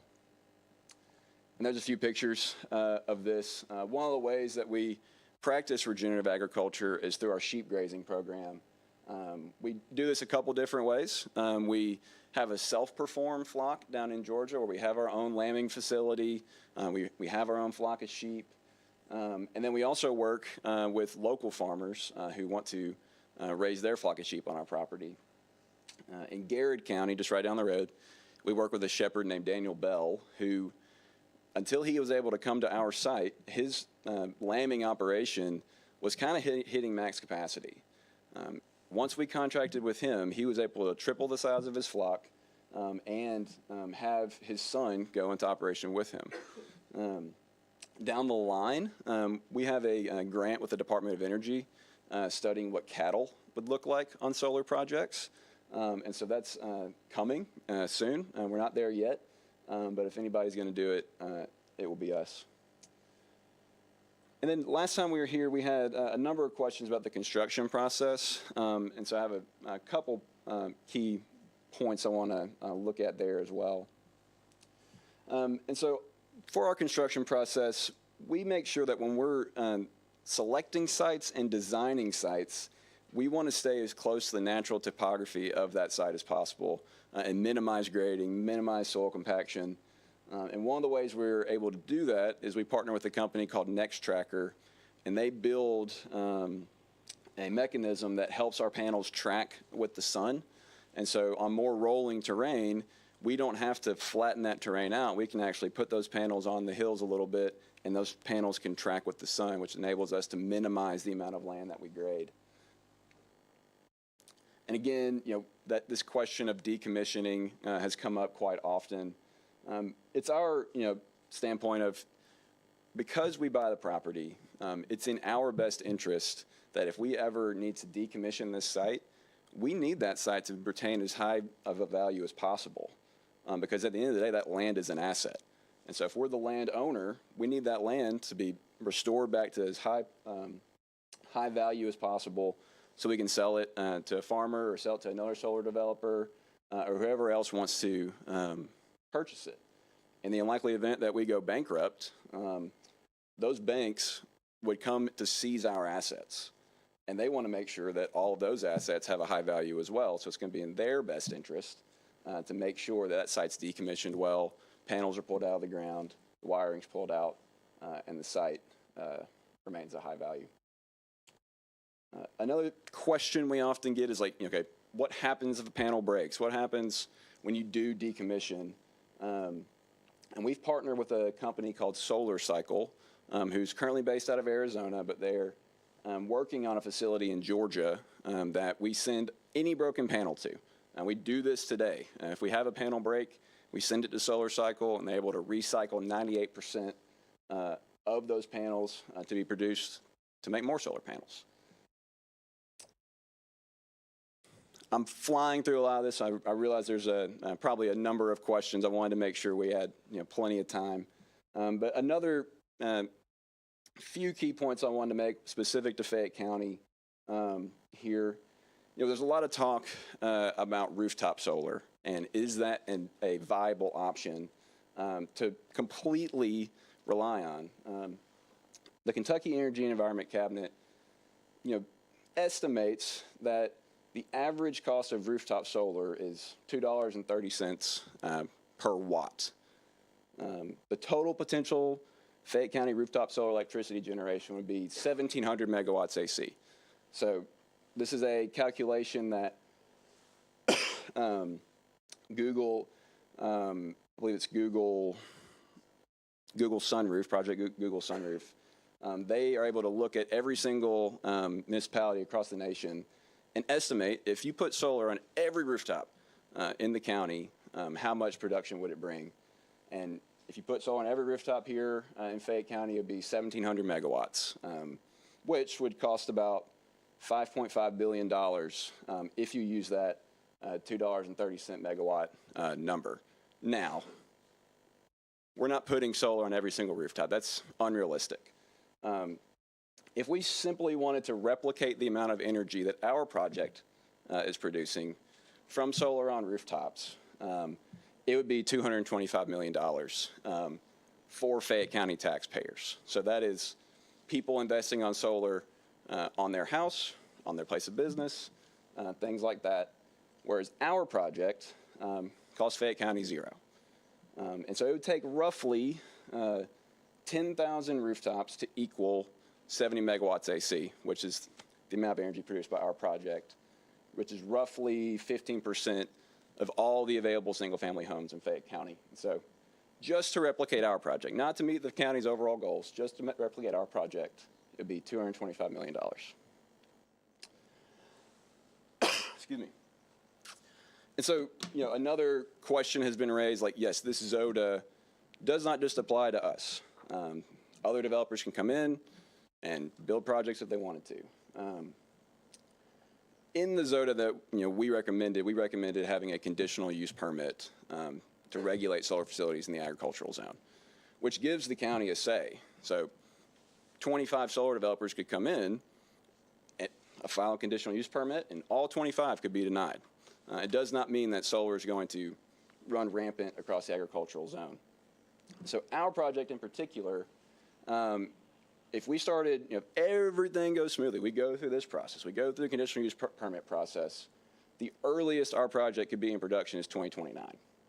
And so we currently have about 900 acres under option and no additional plans for further development. None, 0. We have 900 acres under development, under option in Fayette County, no plans to expand. The number of projects in Fayette County in the PJM interconnection queue, so that is, PJM is the regional transmission operator that regulates when projects can come online. And this data is available publicly for free online. You can see solar developers who are interested and have a project ready and lined up to go in any certain area. Currently in Fayette County, there are 2 projects, ours and EKPC's. Other than that, there are 0 coming. And so if a project could go into that interconnection queue today, it would not be able to come online until the mid to late 2030s. So that's if they entered that queue today, that's 10 plus years down the road that any project's able to come online. And so this notion that it's going to open the floodgates up for solar, given what's coming down the line, that's not happening anytime soon. Our project and EKPC's project are really the only 2 being proposed. And so part of the reason we wanted to, you know, talk about this ZODA and bring this here was, you know, EKPC, yes, like they can supersede all zoning laws. It's not a matter of if solar is coming. Solar is coming, but we wanted to be able to be sure to give the county a say, give the county a voice in how these projects are developed. Because, you know, if there are no regulations here, utilities like EKPC can build projects and only have to answer to the Public Service Commission and not take into consideration anything here locally, which is why our ZODA, with the conditional use permit, being asked to be held to a high standard, gives the county a say in how these projects are developed, past just us. And so happy to answer any questions you guys have. We got a whole team here as well, willing to answer questions. Mr. Owens. Well, I'll try. I'll try my best. Oh, I'm getting ready to say I'll take it. Some other clarifying questions. Number 1, are you all purchasing the land or leasing the land that you want? We currently have it under purchase option. And so if, you know, everything goes well, diligence, we get through all this, we will purchase the land. I'm trying to gain the physics of this without, in other words, without being a physics major. So how does it work? The sun hits the panel, then what do you have wires running under the ground and then to a explain that for me just to. Yeah, so the way that our project will work, you know, sun hits the panels and we're interconnected to a substation out there that is interconnected with PJM, so the regional transmission operator. So those electrons will hit the panel, hit the substation, and then enter into PJM's grid. And then from there, electrons flow the path of least resistance. And so if there is a high demand coming from somewhere, those electrons are going to flow that way. Just like water. You pour, water somewhere and it's downhill, the water's going to flow downhill. It's the same type of thing with electrons. And so with ours being just outside of Lexington, the highest power demand is going to come from Lexington. And so these physical electrons will be used and utilized here locally. Hope that answers. Well, yeah, and I'm trying to, you mentioned the fact that this does not open the floodgates to other solar systems as such, but what about other types of non-fossil fuels like windmills and hydrogen and what have you? Yeah, our ZOTA specifically is referencing solar. Nothing about. You also mentioned that you're in charge of the economic development. Is that correct? Yes, sir. How many jobs would this bring to the city of Lexington? To the city of Lexington. Sustainable jobs. Yes, as such, yes.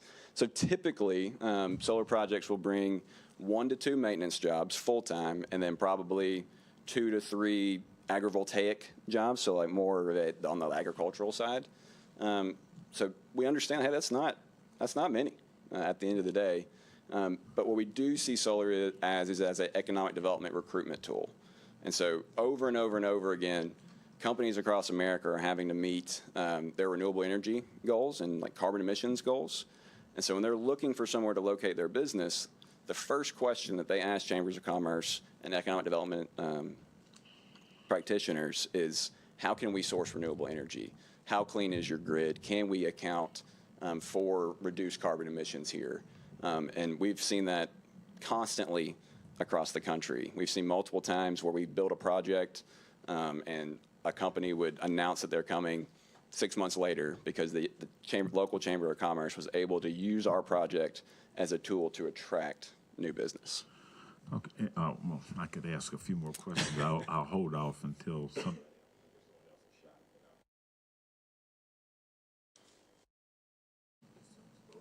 Quick question. You mentioned 3.94 million over a 4-year life. 40. 40. Yes, sir. So,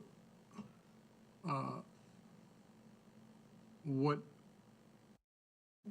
is determining the 40-year? Why is there a 40-year life? Yes, sir. So that's strictly just solar projects are built to last 40 years. So all the technology has a 40-year lifespan. That does not mean that once 40 years hits, we're done. You know, over the next 40 years, there will be improvements in technology. And so we'll have the option to, you know, put new panels out there, replace the ones that are currently there, you know, things like that.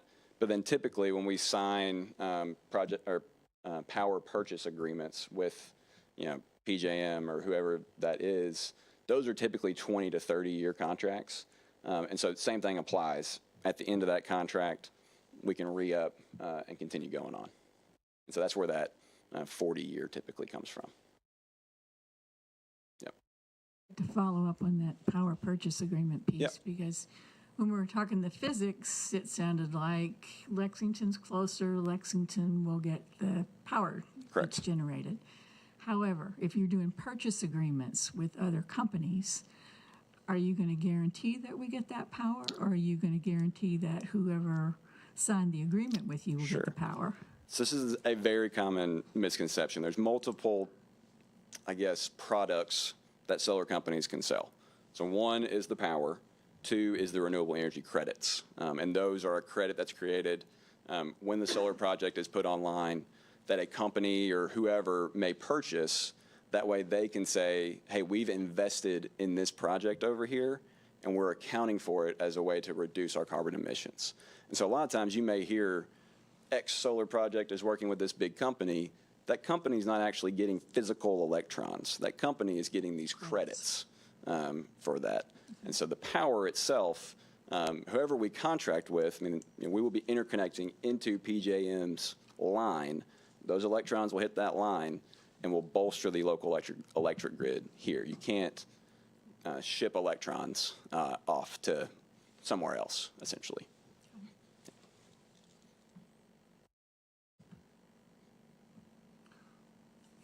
My turn? You're rubbing your... Thank you, thank you, sir. Thank you. Couple of curious questions. You were talking about the cost of rooftops. One, it said Fayette County residents or taxpayers would have to pay that. That's only if they choose to put solar on their roof. Correct. Otherwise, it's not going to cost the taxpayer. Correct. And there also would not be any rooftop. Do you all have no plans to do anything else other than what you're talking about? No, sir. No integrated rooftops? No, Nothing? we only do utility scale. We don't do any And rooftop. go back to that cost for a second, 250 million or whatever it was. Is that, are you calculating that on just residential houses?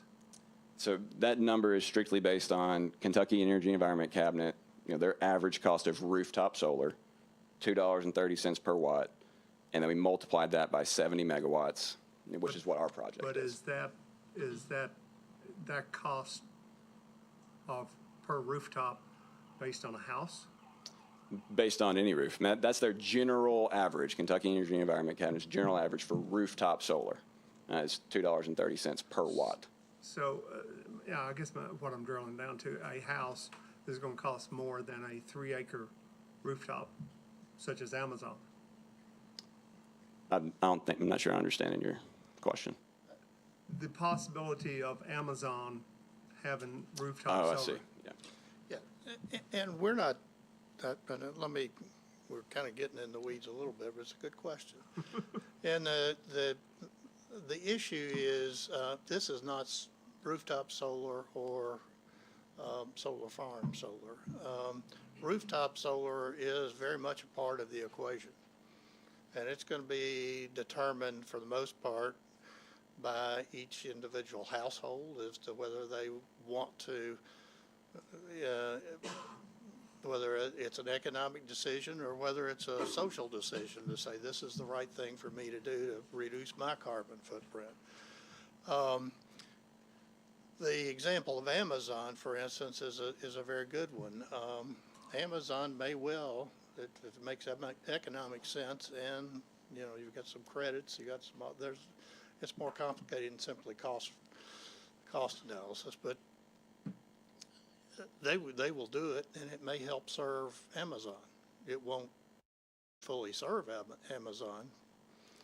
Similar to Rupp Arena, I think, and we can get the numbers for you there, but you could put the total of Rupp Arena on under solar, and it won't supply the power needs of Rupp Arena and the convention center. It is a part. That's what I'm trying to say. It is a part, and it is a very important part for us to have as a community. But the other part is you've got to have some mass generators. You've got to have some commercial generators of it. So that's the point of these slides is there's a cost to putting rooftop solar in, and like I said, by the taxpayer, that's not necessary. What it means is by the homeowner or the property owner. Yeah, most of, I dare say, over half of the language that is in our text is something other than agriculture. So we got to consider it all. That's where I'm coming from. One other question. You mentioned that the ground would have perennials and annual grasses. Does that mean perennials obviously come back every year? Does that mean you reseed every year? Lauren, you want to take this one? Yeah. You don't need to. Hey,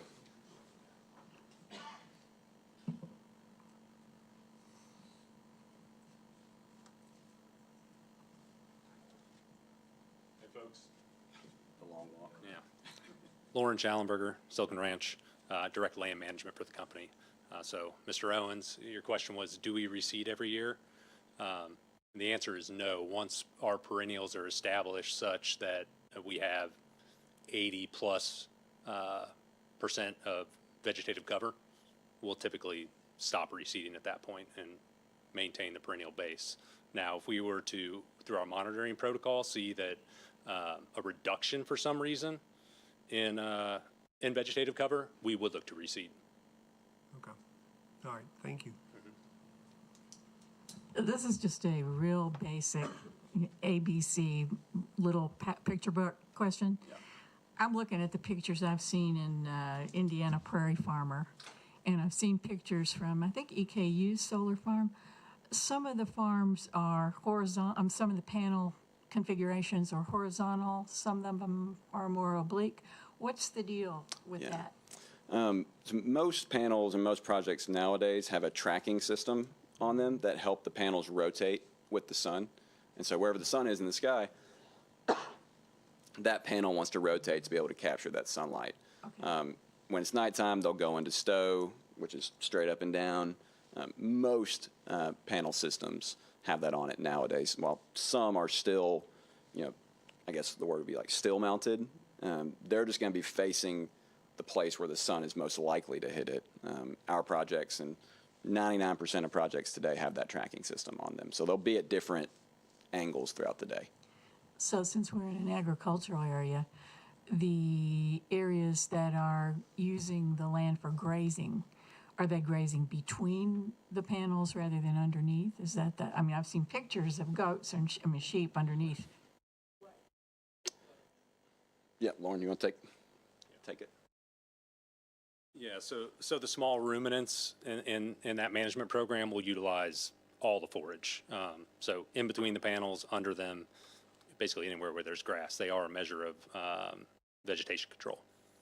Yeah, and they honestly prefer the shade and perform better with that incorporated into their environment. I have another question for Lauren, if you don't mind.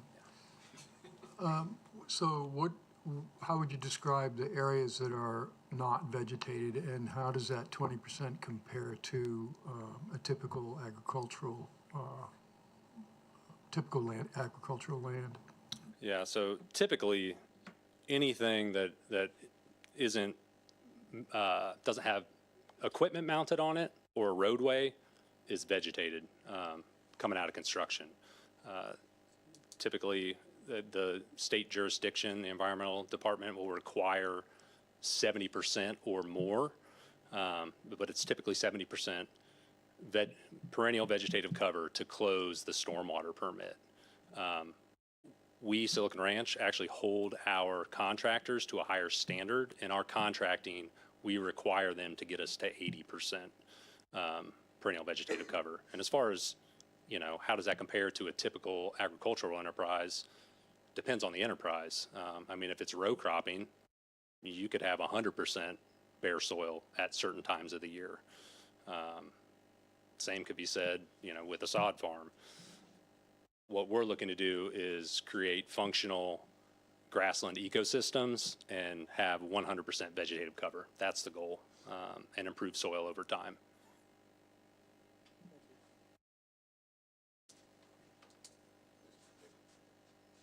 Yes, I've got a question for you on the business development side. Yep. Why is Fayette County, Kentucky, a good market or demographics or altitude or whatever it may be? Why is our community, our county, a place that you all are interested in putting a project? Yeah. The number one determining factor of if a project can go anywhere is available capacity on the electrical grid. And so there is available capacity on the electrical grid here in Fayette County. Combined with there were willing landowners who are willing to go into purchase option with us on their property. And the land was suitable. The land is relatively flat. We're close to a substation. We're close to those electrical lines. And PJM in particular, they're needing additional capacity, and this falls within the PJM territory. So those are the main reasons, but the number one reason is available capacity on the electrical grid.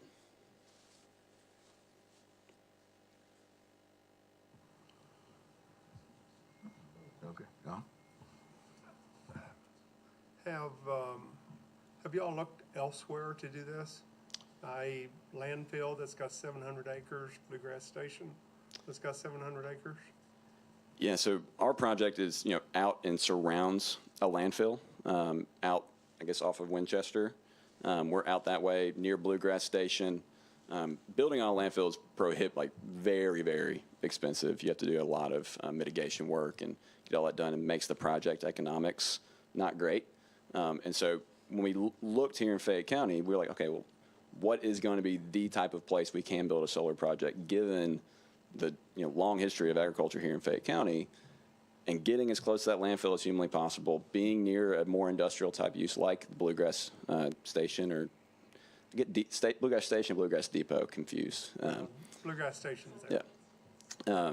Being out in that area and near the interstate, if there's going to be a utility scale solar project in Fayette County, that's the best location, given all of those things.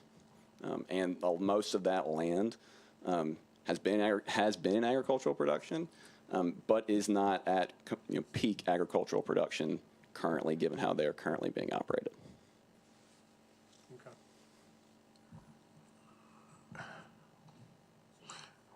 One of the things that you indicated is you had a purchase option on this particular land, and talking to the owner and what have you. We're not noted for sheep development here in this community at all. In fact, I don't know of many people that are into that. Have they indicated that they'd like to raise sheep here? Not them directly, but we have relationships with shepherds, particularly in Garrett County. But once we get further down the line, I'm sure we have a process to engage with local shepherds. Bill, historically, Fayette County and the surrounding counties, and I would say historically, I'm going back 30, 40 years, maybe 50 years, sheep were a very large part of the agricultural production of the livestock production in this area. Several things caused that to be a problem. One of them was the intrusion of coyotes and other predators that didn't exist back then, and then there was a disease issue that got involved that killed a lot of herds, and people didn't get back involved with it. But the answer to your question is this has long been, historically been a large sheep producer in this area. There's several large sheep productions right now going over in Clark County I know of. So. I'll add a little additional color there. Silicon Ranch owns pretty vast acreage across the country. We're currently grazing under nearly 13,000 acres of solar panels in 5 different states, 25 different projects with 7 different partners. And those folks are folks that are local to those communities. And that's always our first choice. We realized several years ago that we're not always going to have somebody interested in sheep production in the communities where we're looking to site. And that was kind of the genesis of our self-perform program that Blake mentioned earlier. That program has really evolved a lot. Silicon Ranch owns 3,000 ewes at this point and have the largest the largest flock enrolled in the National Sheep Improvement Program. So we're looking to improve genetics, be able to share those genetics with our partners, with the medium-term goal of being able to market them collectively and offset imports, frankly. 75% of the lamb that's eaten in the U.S. is coming from New Zealand and Australia, and we think there's a tremendous opportunity to rebuild the sheep industry in the eastern U.S. and Kentucky.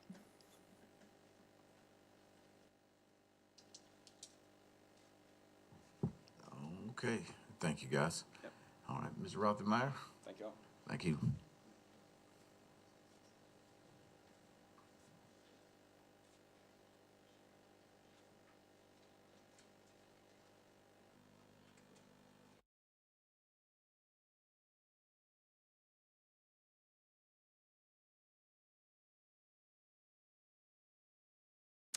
Thank you all so much for giving me the opportunity. I know that this is not typically how work sessions go, so I appreciate the opportunity. I think that, honestly, since this application was filed, I have been doing research for 4 months. I'm just beginning to learn over the course of those months, and I appreciate this opportunity because I think the discussion of this land use is of such a large scale. We're talking about Silicon Ranch's proposal, about 800 acres. With the other utility proposals, we're talking about acreage that is nearly the size of the proposed expansion of the urban service boundary. So this is a big scale of land use. It sets a huge precedent. I think what's already been touched on is that the majority of solar power in the U.S. has just been begun or developed in the last 5 years, I think I saw in the most recent report, and the end of its useful life won't be till the 2050s. And so, you know, we're changing land uses for a generation. There's so much that we don't know. And I wanted to share with you today, I want to be respectful of your time, so I'm going to shrink this presentation down even farther than I originally planned to, but I just wanted to raise for consideration things that I have learned in my research. That I think will be helpful to this conversation. I certainly, and Fayette Alliance certainly appreciates the importance of creating solar energy and creating renewable energy here in Lexington and Fayette County. I personally appreciate what Silicon Ranch is doing in the country, but I think for Lexington, the question is going to be, how do we do solar? How do we site solar responsibly? Where are appropriate locations for us to do solar development? I'm going to skip over who Fayette Alliance is. One thing I do want to hit on, of course, is that in our work to support land use advocacy and smart, sustainable, and equitable growth, one of our pillars, you know, we do advocacy at City Hall. You all see me here at these meetings. We do educational programming for the community, and we do research. And that's a huge part of what I do at Fayette Alliance, is this research part, is how do we ensure that our advocacy and our education is based on this objective data? And that's really what I've been looking at here.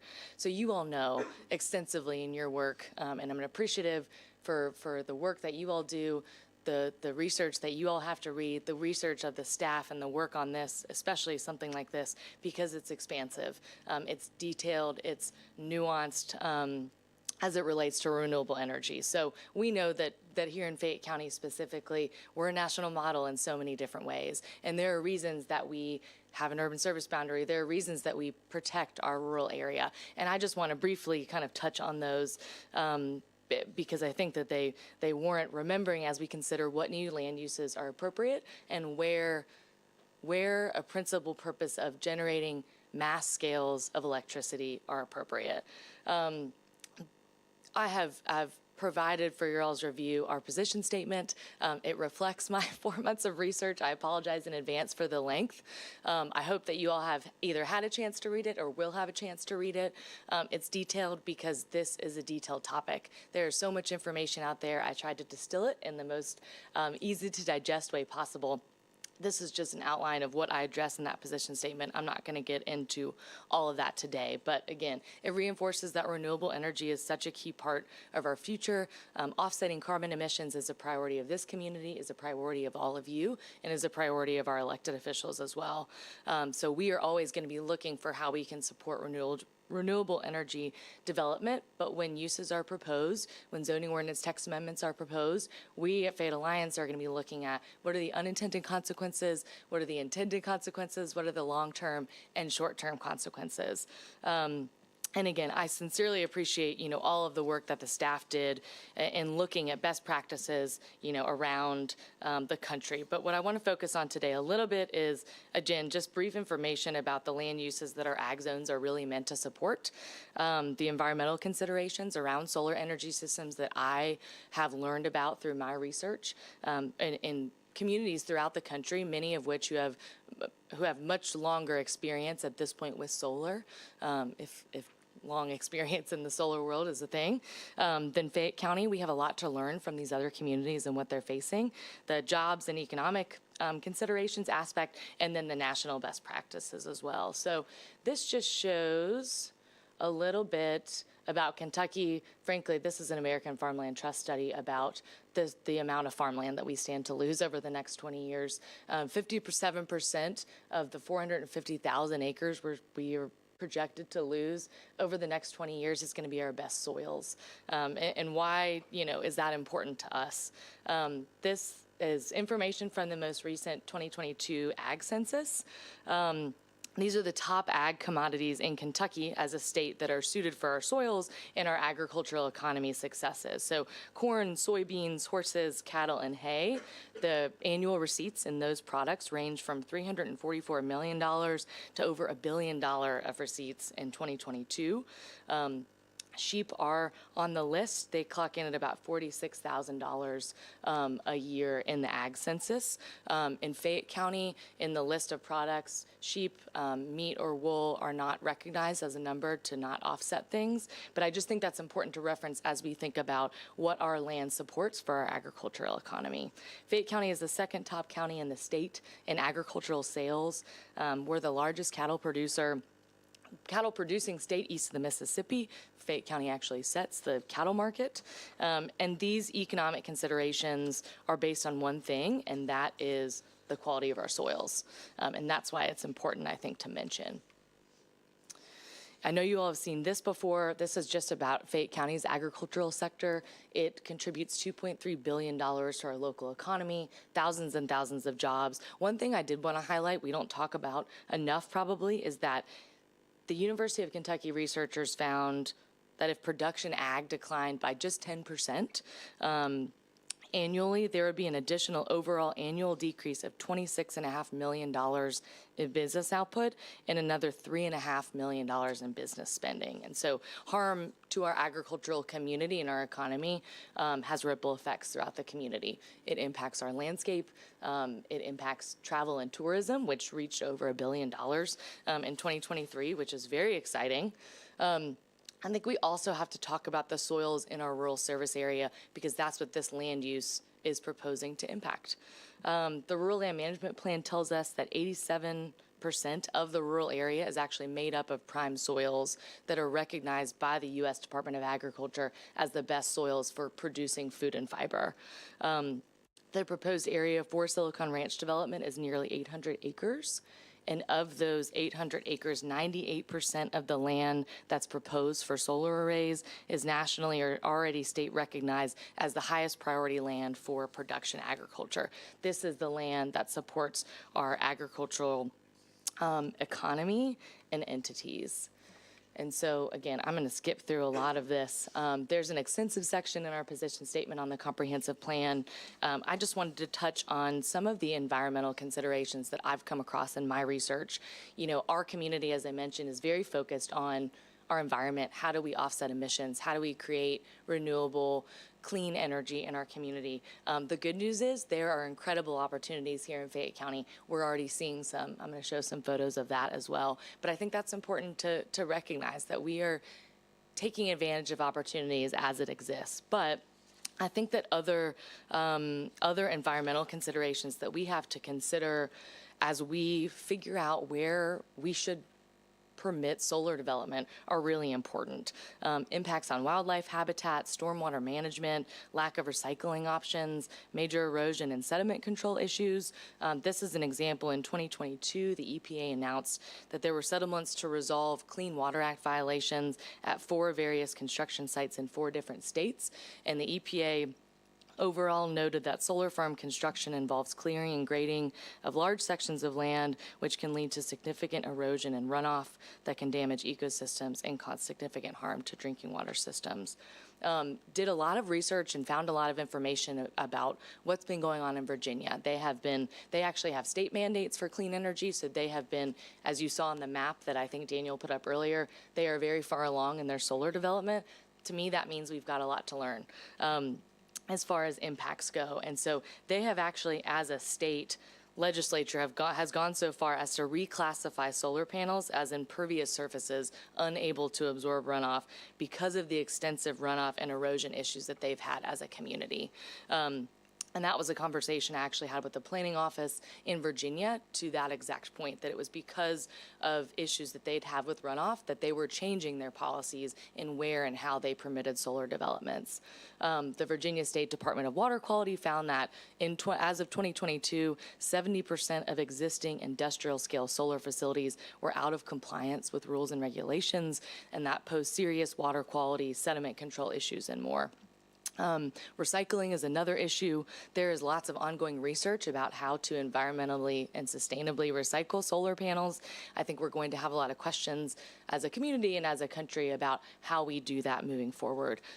Washington State just implemented a law for environmentally sound recycling practices that doesn't even go into effect until July 2025. These are evolving technologies. There are a lot of questions that are unanswered at this point. And I think that that's something that we have to consider. And so when we think about the job piece, I think something that was important to consider is as we look to promoting economic development, we can look to existing facilities, whether it's Silicon Ranch's facility in Garrett County or what East Kentucky Power, frankly, is projecting for their facility in Fayette County. Those records are public with the Public Service Commission right now. For East Kentucky Power Cooperative's facility in Fayette County, which is going to be about 400 acres, they have projected 2 to 3 full-time jobs split between Fayette County and Marion County. So that is the type of economic development that we're looking at. Why is that problematic in these cases? Because of the huge scale of these land uses. We're talking about so many acres of land and very few jobs. I think other economic considerations that I looked at, again, that are further detailed in my position statement are impacts on community property values, tax implications, the decommissioning considerations that I think you all heard quite a bit about before. For example, North Carolina, also a state that's much farther along in solar development than Kentucky, they just directed state officials to study economic impacts of decommissioning these type of industrial scale facilities because the long-term effects are relatively unknown. Just once again, I think there are a lot of questions that still need to be answered. Industrial solar siting recommendations have been studied here in Kentucky and across the country. I know Daniel mentioned a lot of this. I don't want to be too repetitive here, but as we know, it's incredibly complex. I've looked at recommendations from sources ranging from conservation, environmental, state policy organizations, and more, and so many of them are the same. And their recommendations are protect prime farmland, prioritize siting industrial scale solar on brownfields in our built environment, on parking lots, on rooftops, and more, and then on marginal farmland as needed. I think the thing about Fayette County is we don't have a lot of marginal farmland. Our farmland is nationally recognized as prime for agricultural production. Municipalities in Indiana and Virginia, Maryland, our own neighbor Clark County have all prohibited large-scale solar on prime farmland and in agricultural areas as a result of their own research. This is not even a totally exhaustive list of everything that I've looked at over the past few months to look at other communities who are also grappling with these same issues to say, how are we approaching this? What does the research say? What does the experience say? And I think it's clear that after extensive research and public engagement, a lot of communities have enacted responsible regulations to prohibit and discourage location of these industrial scale solar developments on agricultural areas and on prime farmland.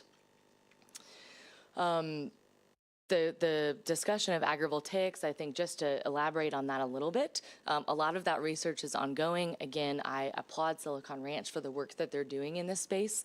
I do think that so much of it is unknown. We do not know what the impacts are going to be in the long term because we have not seen them in practice. This is just another example of just some of the studies that are currently ongoing about the impact of agrivoltaics. In this country. And I think that we're going to have a lot to learn and a lot to see in the coming decades about what that looks like and still where it might be appropriate. There are so many great examples of creative and innovative opportunities for solar. These are a few that are in Kentucky. There's some in Hancock County on existing farms, rooftops, and things like that. There's water powered on the river. We've got coal mines. Companies are using existing environmentally stripped land, frankly, to accommodate solar development, which is really exciting. But we've also got examples right here in our backyard. So this is just to say we can do solar. We can do it right. We can do it responsibly, and we can do it thoughtfully. Hallway Feeds, I'm not going to play this video, but it's an example. I hope maybe you've seen this or would like to check it out on our website. We did an interview with them. They have covered 20,000 square feet of rooftop in North Lexington over on Loudon Avenue and built solar panels on a floodplain that they had previously just been mowing next to their facility. It's an acre and a half. It powers 75% of their manufacturing facility, which is so exciting. And I think that, again, this is just the beginning of, I think, what we can see in Fayette County and how we can work together to meet our goals and look to see solar in our community specifically where it's going to be appropriate. This is Locust Trace. This is part of the Fayette County Public Schools school system. This is out Leestown Road. This campus is a 70,000 square foot footprint. They were built to be a net zero school. And produce more energy than they consume on an annual basis. So that's exciting. Again, these are prime examples of, I think, what's possible. This is the parking lot at the Cincinnati Zoo. It creates millions of dollars in savings for the zoo. It reduces thousands of tons of CO2 emissions, and it also reduces heat island effects, which I think is an incredible attribute of parking lot solar specifically. A recent study by the Yale School of Environment found that in Connecticut, parking lot solar canopies could provide a third of the power for the entire state, which is incredible to help them meet their state goals and environmental justice goals as well. And again, this is just to show that in Fayette County, we have these opportunities, they exist, and I think it's incumbent upon us and hopefully you all as well to say, let's put in place good policies that cite solar responsibly in our community, that utilize the assets that we have to do that. You know, our own greenhouse gas emission study, was one of the things that was recommended by the comprehensive plan, which includes numerous policies and recommendations to address carbon emissions. You know, I just certainly give so much credit to the planning staff for the detailed policy recommendations they've made within the comp plan that we haven't even begun to get to address our climate needs. But our own greenhouse gas emission study found that cars and trucks and transportation alone make up 23% of our emissions in Fayette County. So how can we begin to address that directly by looking at parking lot solar arrays? This is Evansville, Indiana, at the airport, their regional airport. They're generating 50% of the energy needed to power their terminals, which is incredible, 62,000 square feet of parking lot solar. And again, this is just a huge example to say we need to incentivize our community to look at these opportunities. And so again, I appreciate the opportunity to chat a little bit with you all. Again, I'm sorry for rushing through this. I just want to be respectful of your time. I just wanted to offer some of the information that I was able to find in the extensive research that we've been doing at Fayette Alliance to say we want to support solar and renewable energy in our community. And the biggest question is, where do we locate solar responsibly? We support the staff's really thoughtful and well-researched recommendation of the prohibition of ground-mounted solar in our agricultural zones. We've also done research related to setbacks and decommissioning, compliance and enforcement, and I have outlined those recommendations in our position statement. Those would apply to the other zones where solar would be applicable. I certainly, ask for your all's consideration as it relates to those as well. I think the good news is that renewables is not an all-or-nothing proposition, and we've got great opportunities to do it. And I think here in Fayette County, again, it's just evaluating what's appropriate in our community because we have a lot that makes us unique and economically productive in our rural areas. And again, the question is never if we grow, it's always how. So I appreciate the time, and I'm happy to answer any questions if you've got them. Thank you, Ms. Rothenmeier. Do we have any questions? I guess you did a good job. Makes it easy. All right. Well, Thank you all. Thank you. I do have one. Is this information that you were going to show us going to be someplace where we can access it? Yes. So this information is all in our Fayette Alliance position statement that was issued that hopefully you all have all received. If you haven't, please let me or planning staff know and we'll make sure and get you a copy. We've also had a separate document that will be listing all of the sources where all of this information came from. So if you would like to dig into any of this other information on your own, we'll make that available. Again, tried to just gather it in the most organized way possibly could. All right. Yes. Thank you. Thank you all. All right, Mr. Duncan, let's wrap it up and move it over to you. Okay, all right. Let's go back to item number 1, Mr. Chair, and put our UGM hats back on. Okay. We want to tell you all that we are prepared to set the public hearing dates for the Urban Growth Master Plan. Now, we can't do that today at a work session, but we just wanted to announce that to you, and we will formally do that on September 12th at your next meeting. So we are looking at having, converting the 2 work sessions in October to public hearing dates. So on October 17th at 1:30 in council chambers, we will hold the presentation hearing portion of the public hearing, where the consultants and staff will make the presentation about the master plan, and where the Planning Commission then can take public comment at the public hearing. Ask any questions, of course, that you all want to. And then at that time, you can direct the staff and consultants to follow up on any comments you heard at the public hearing or any questions you had yourself. Then we would come back to you on Thursday at 1:30 on October 31st, 2 weeks later, with any changes or updates that you all have requested, any new information you have, and then have final deliberations for the master plan. Would not expect to take additional public comment. That would all be done on October 17th. But then the final deliberation and decision would be made on October 31st to consider to adopting the master plan as an amendment to the 2023 comprehensive plan. Mr. Chairman, Mr. Duncan, for those of us with young children, October 31st is kind of a big day. I have to make sure, because I have several people dependent on me being out of here by 4:30-ish. And that's a good point, Mr. Davis, and that's why we believe if we take the public comment on the 17th and then just come back really with Planning Commission deliberation on the 31st, that we should be able to wrap up. I concur, yes, that we don't want to lose that opportunity. Scary. Mr. Davis, that was done on purpose to make sure we did our duty as quickly as we could. I think that's great. That's a great motivation. But he's not lying, because I'm already signed up to give candy, so I'm already out. I have a Queen Bee costume to wear when I get my And in the interim, we will be providing you all additional updates and drafts so that you can see this in advance of the October 17th hearing, and anything else we need to sort out. So by the time we get to the hearings, we want these to be as efficient as possible. We want the citizens to know what it is that they want to speak about. And we want you all to be able to be prepared to ask us to do anything we need to, so that by the 31st we are prepared to make a final decision. No, we appreciate it. Thank you. Thank you and the staff. Thank you for everybody today. Ms. Rothermeyer, since she was the only one that spoke, and Silicon Valley, thank you guys as well. Appreciate it, and this meeting is adjourned.